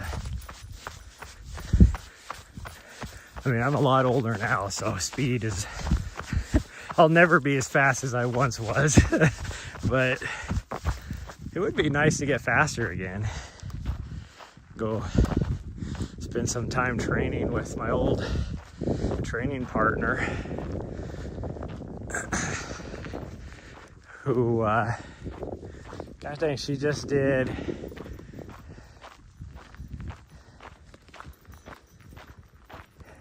just won a half marathon in Hawaii. Keep in mind, she's a year older than me too. And I think her time was like a 1:16 or something like that. So she's like, what would she be? I mean, I know she's older than me. I don't know if it's 1 year, but she's got to be like 50. like she just turned 50 and she flat out won the women's half marathon with a 1:16. So when I used to train with her, it was like, I mean, Indiana, so it's too cold to run outside. Yeah, I know that.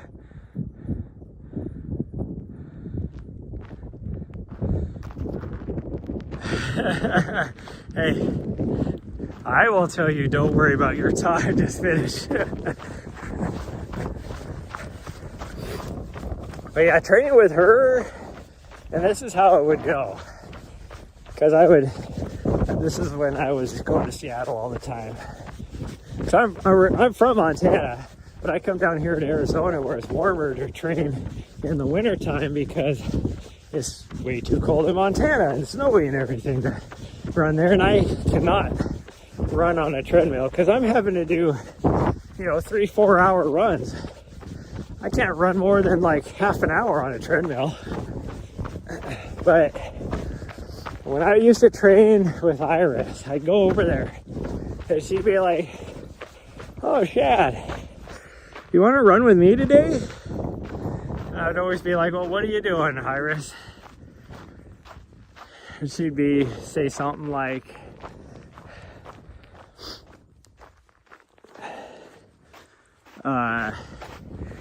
8 miles, 10 miles or whatever. And I'd be like, yeah, that's about, how far I want to run. And I'd be like, but what pace are you going to run? Because her pace was way faster than I could do. And she'd be like, well, today's my easy day. So I'm only going to do like a 7.5 minute mile pace, which is exactly what I wanted to be at, because that was, getting at the faster side of a conversational pace for me. And that's right about where I wanted to be at. Next thing I know, like, we're 3 miles into it, and she's doing like a 6:15 pace. And I'm like, Ira, like, you're gonna drop me after like a mile doing this pace. But because I used to run with her all the time, it made me way faster. Because I would never do like quite often with her, a 5:30, 5:40 pace, for 3 or 4 miles.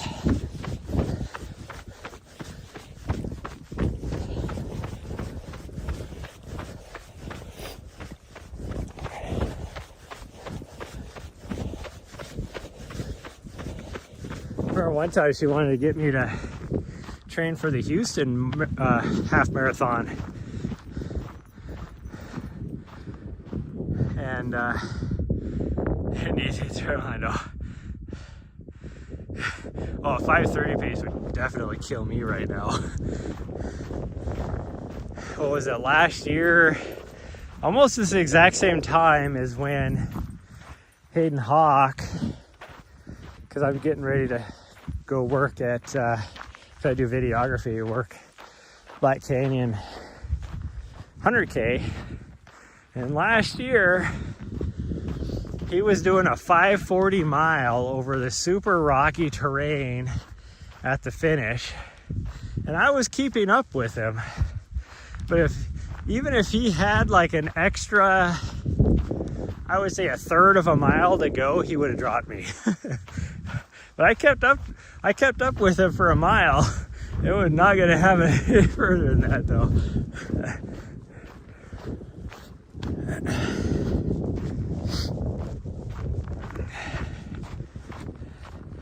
Yeah, she wanted me to train for the Houston half marathon. And I was like, well, how fast are you gonna, like, what are you training for? She was like a 1:14, 1:16, somewhere around there. And I'm like, oh, hell no. You mind, my fastest half marathon at that time was like a 1:23. I'm like, there ain't no way in hell I could train for a 1:16 half marathon. And this is like 5 years ago. And so here it is 5 years later, and she's still dropping like 1/16. It's just crazy.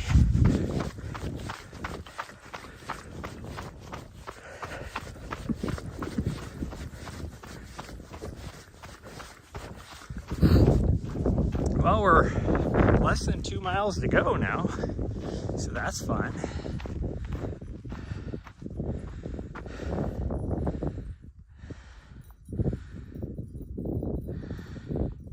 You did a 8:25 mile this morning for 8, which I didn't think was awful. No, that's good.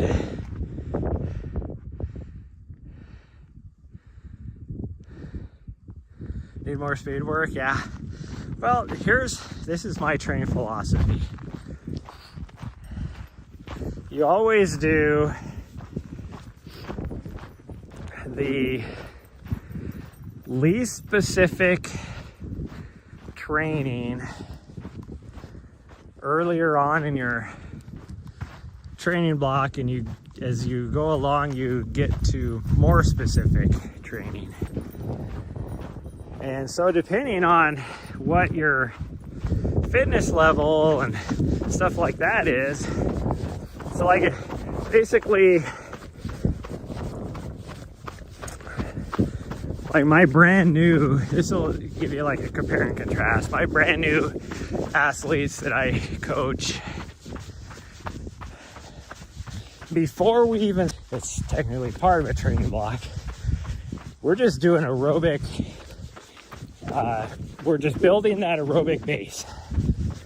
Then once we actually start the training block, say if it's, going to be a 16-week training block,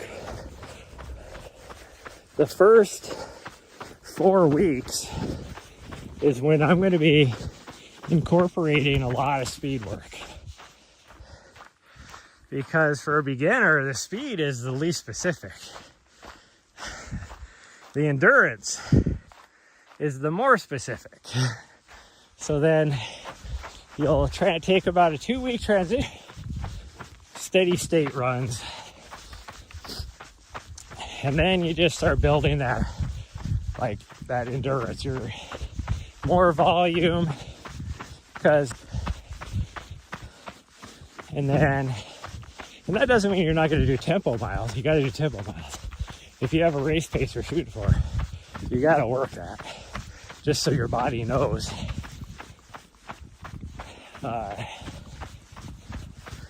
what it feels like to go that pace.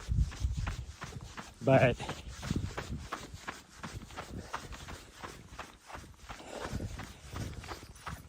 like your long runs and stuff like that are going to be super easy.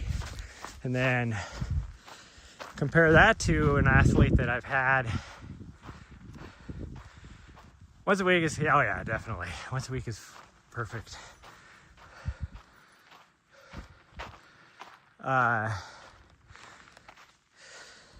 Somebody that's been running a little bit more, you can actually keep some of that speed work throughout, keeping a little more of that higher intensity throughout, but you're still only going to do like your VO2 max stuff is still only going to be at the very beginning, but you'll still do like some lactate threshold, LT2 type stuff and throughout the whole training thing, because now you've proven you have the endurance to make it.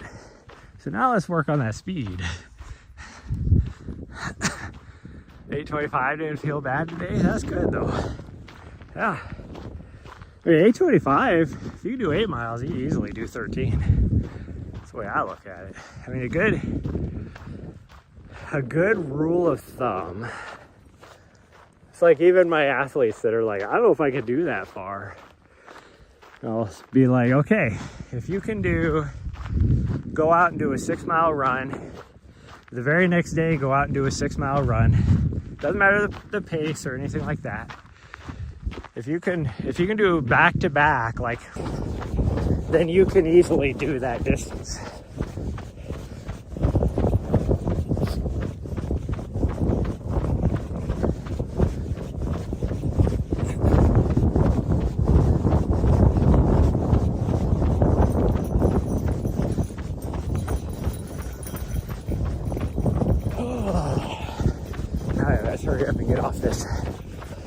this main road as fast as we can, even though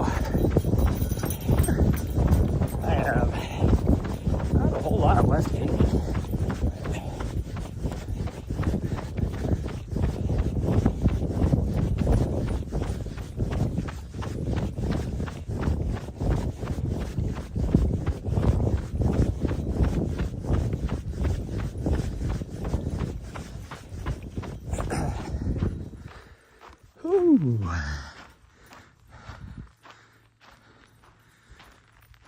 This is good. Yeah, but there's a reason why there's so many memes about, you know, the whole Garmin, like, you know, you go out and do a 20-mile run at a 5:20 pace, and I get back and my Garmin says unproductive.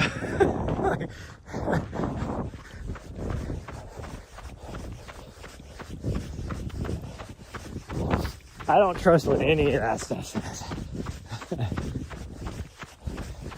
And I love how a lot of, like, take Strava is incorporating a lot of AI stuff now into their thing to give feedback, provide feedback. And it's like, some of it's like pretty good, but you still gotta take it for a grain of salt, because there's a lot of stuff AI doesn't.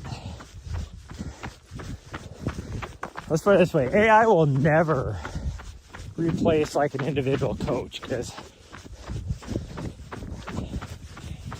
there's stuff that AI just can't take into consideration.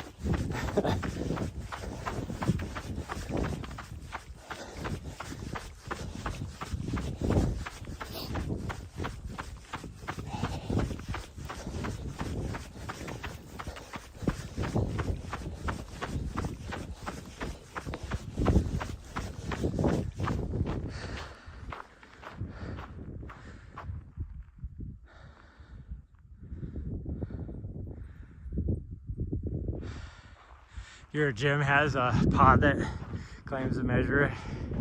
Not sure. Get it accurately though. Yeah, it's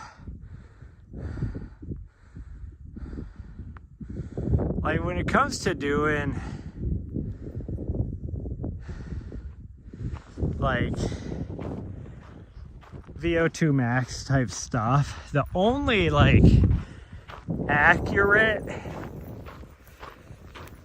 way to get VO2 max is to do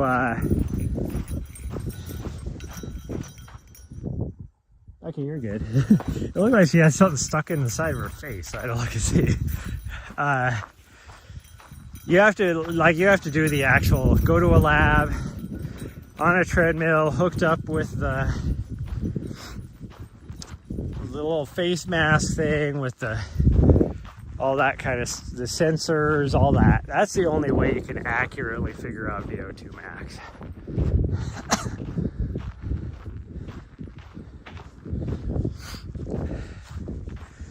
Now, when it comes to like your lactate threshold, there's things you can do to figure out what that is. They do have like home test kits now for lactate threshold, which work fairly well. If you don't want to spend the money, no, we're not going that way. Sorry, weirdo. Okay, we got just over a mile left now.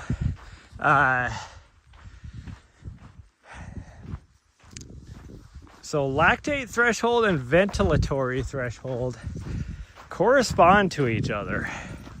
Oddly enough, it's like weird. They've done tons of studies on this. Nobody knows why, but it does. And so you can do what they call the talk test. And as you like run on a treadmill and increase your pace, like you go a couple minutes and you recite a sentence, and then you'll kick it up just a little bit, speed on the treadmill. Run for a few more minutes, recite the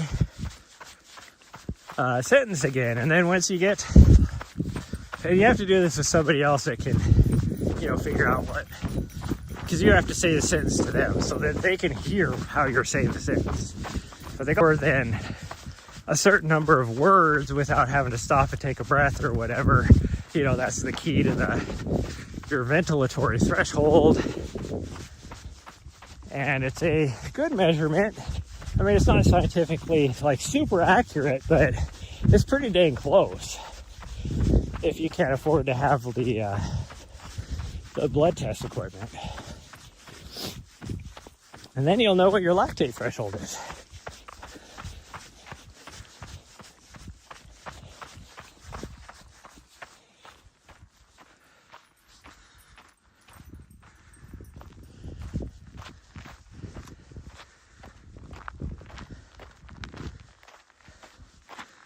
That breeze went away and I am roasting. My leggies are wearing these black tights are like, got a little bit of swamp ass going on now.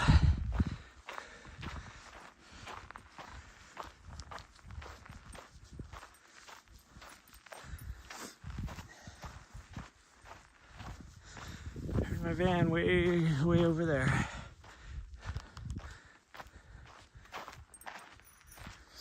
Do it when you get more experience in general, yeah. That is the key to pretty much everything when it comes to running. Is getting the not necessarily required experience, but getting enough experience to where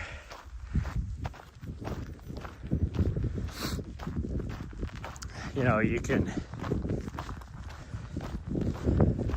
it makes things I don't want to say more accurate, but maybe more specific. Let's put it that way.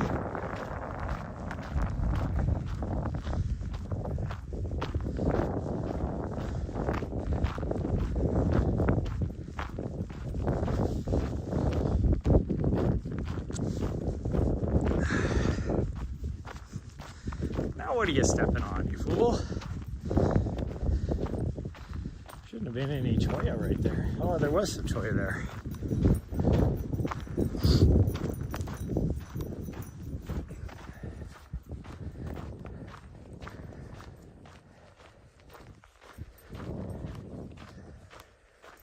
Oh.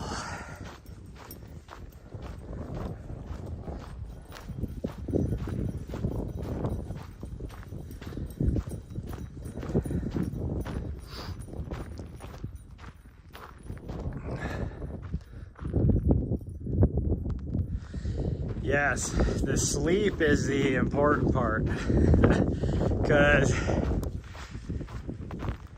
the more you do, the more rest you need as well. That's why, like, a couple days ago was rough for me because I usually do a bunch of 2-a-days, mostly because of her.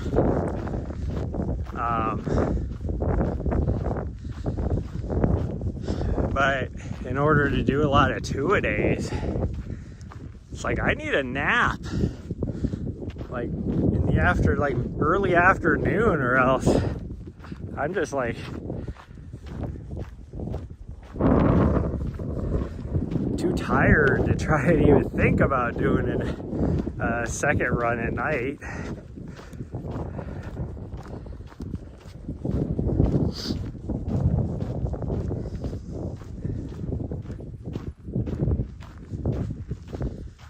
But consistency is important.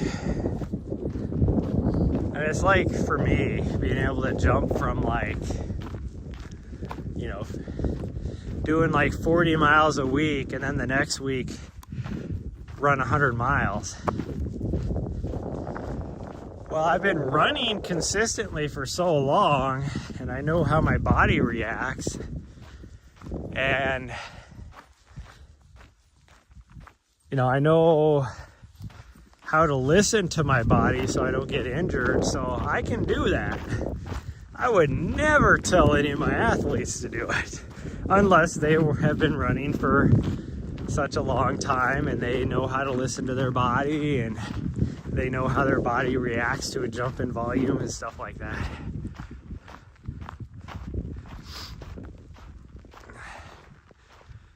Five-day plan later on in the summer instead of 4. Hey, you know, it just depends on like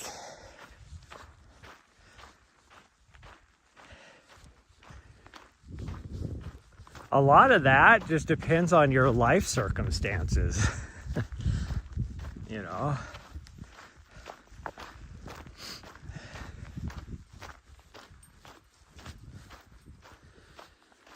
there's one of my athletes I coach that can only run 3 times a week just because of between work and family and stuff like that.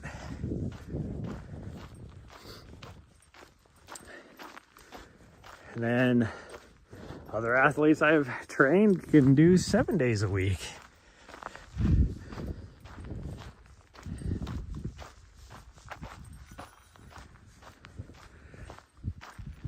I run 7 days a week, but I use a 10-day plan when I do like figure out, you know, how to incorporate running, how I incorporate my different sessions into my running.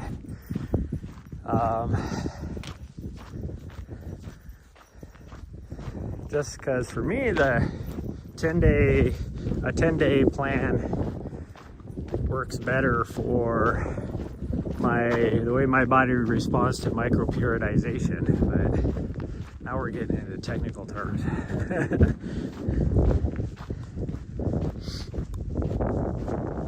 Because I could fit 2 long runs in 10-day period versus 1 long run in a 7-day period. And so you're talking 2 in, you know, 14 days versus 2 in 10. And then I can also put in 2 higher intensity sessions as well in a 10-day period versus, depending on what else I'm doing in a 7-day. Quite often I can do 2 higher intensity and 1 long run, but then I usually have to take a rest day. Well, there's no usually have to about it. I would have to put a rest day in there.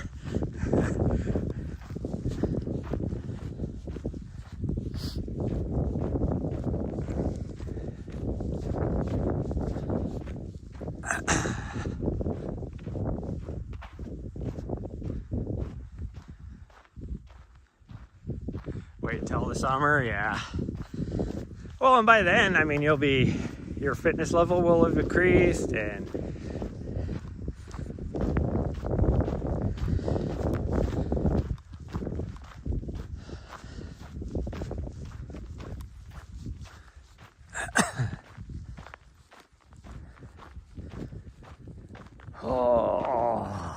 you know, this is probably the flattest section.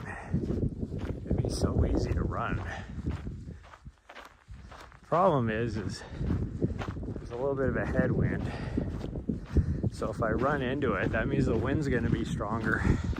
I hate running in the wind.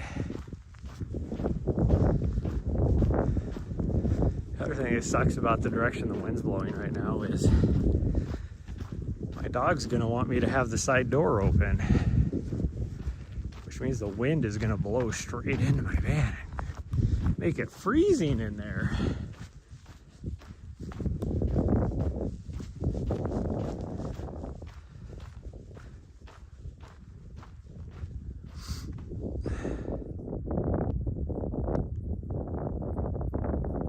At least it's already be outside, yeah.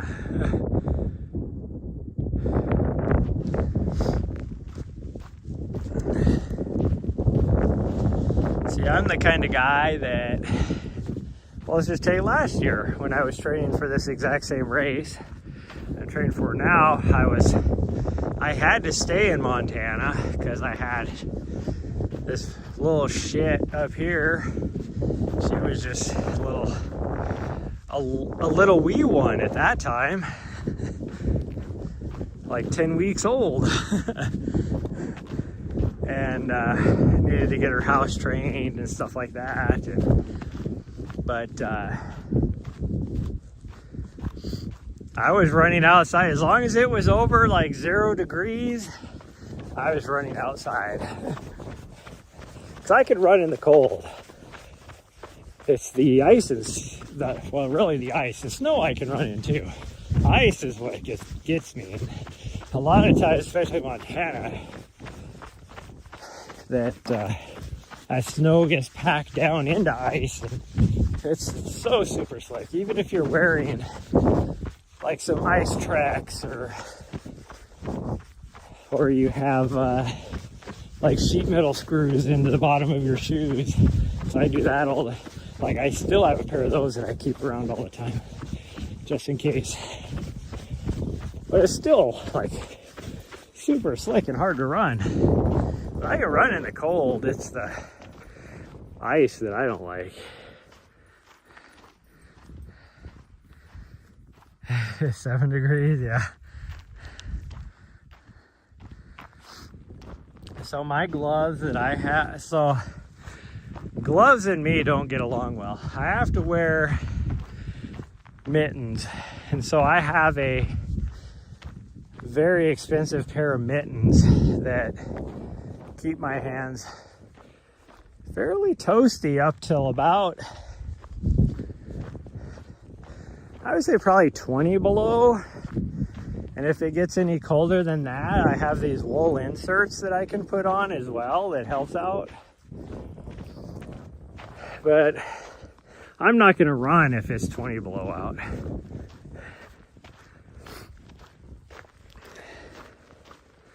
But I have 2 pairs of mittens, and those are usually, if it's below like, especially if it's below 20, I will run in mittens, and I have a lighter pair and a heavier pair, and both of them are windproof, because that's the big thing. Because my finger, if I wear regular gloves, it doesn't matter. They could be like regular gloves that are rated for 60 below, and my fingers will get cold if it's like 20 degrees out. Exactly. The thing I don't get is one of my routes I used to run all the time in DC. I went, well, even in Helena too, Helena, Montana. But when I was living in DC, one of the routes I went next to a gym, and all the treadmills are facing the big open windows looking outside, and it would be like 70, 80 degrees out. No, you leave it. 70, 80 degrees outside, and I'd be running by, and there'd be people running on the treadmill watching me run by, and I'm like, it's so nice outside. Why would you torture yourself by running inside on a treadmill?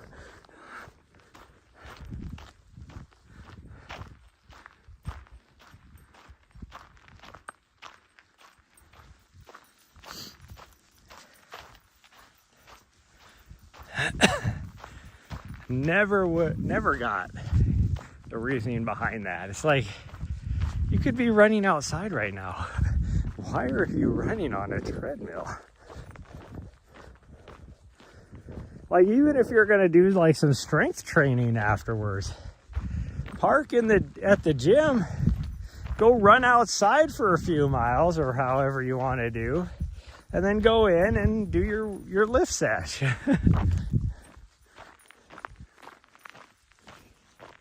Just don't get it. I worked with a guy that was that way years ago.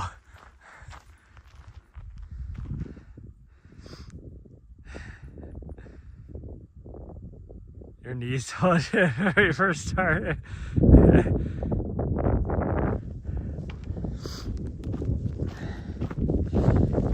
But I worked with a guy that, this is when I was still in the military. Well, he worked for me, I should say. And this dude, I mean, he was strong. He was always, like, he hit the gym every day just doing strength training. But he could run pretty good. But he would only run on a treadmill. And then it would come to our PT test. And me and my my sergeant major that worked with me, we would always beat him. And he'd come in and he'd run like, you know, a 15-minute 2-mile. And then I'm only like, I can only run like 15 minutes outside because you're on a treadmill. Outside, the ground isn't moving for you.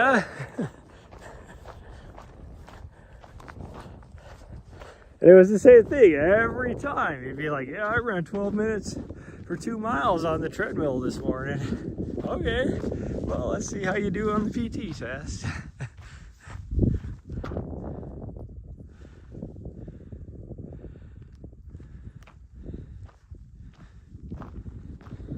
Yeah, easy to do strength training afterwards. I know it is. Well, that's why I liked when I was doing a lot of my doubles, because I would always do my strength training at night at the gym I use because it's on military base.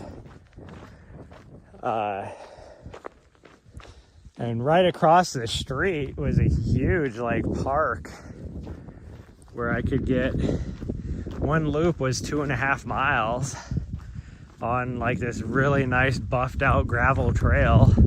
So I could go and take her, do, you know, 5 or 6 miles, hop in the vehicle and just, you know, drive through the gate. Like 2 minutes later, I'm at the gym and go and knock out my, you know, leg day or upper body, whatever I happen to be doing that day. It was so nice.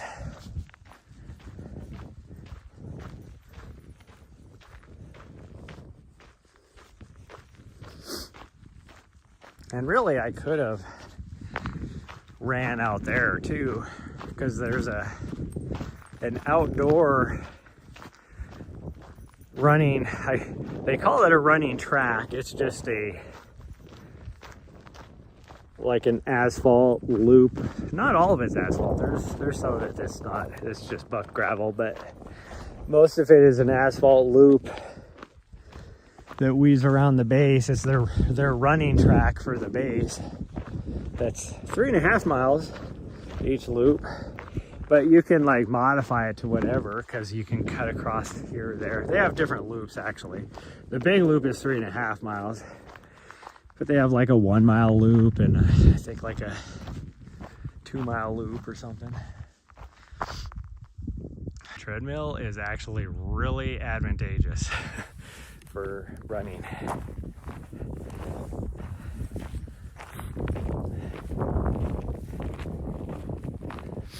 There's a reason why a lot of your pro, well, it doesn't matter, pro or whatever. What are you doing way over there? I don't know what she was doing way over there.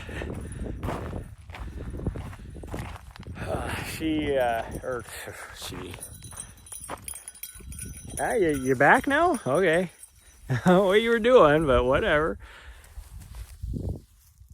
But a lot of like your ultra runners, I mean, they will, part of their training is just hiking up like a 20% grade, you know, doing up and downs on a mountain, just hiking.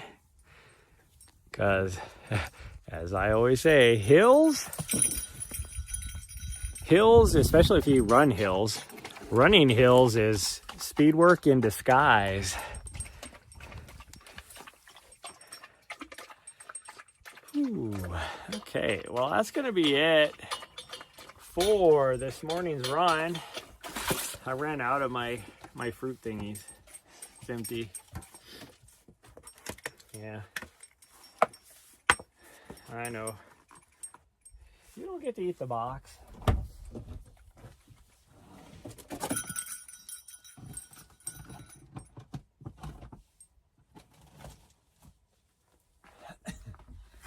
Anyways, that's going to be it for this morning. I will be, well, no matter what, we're going to go for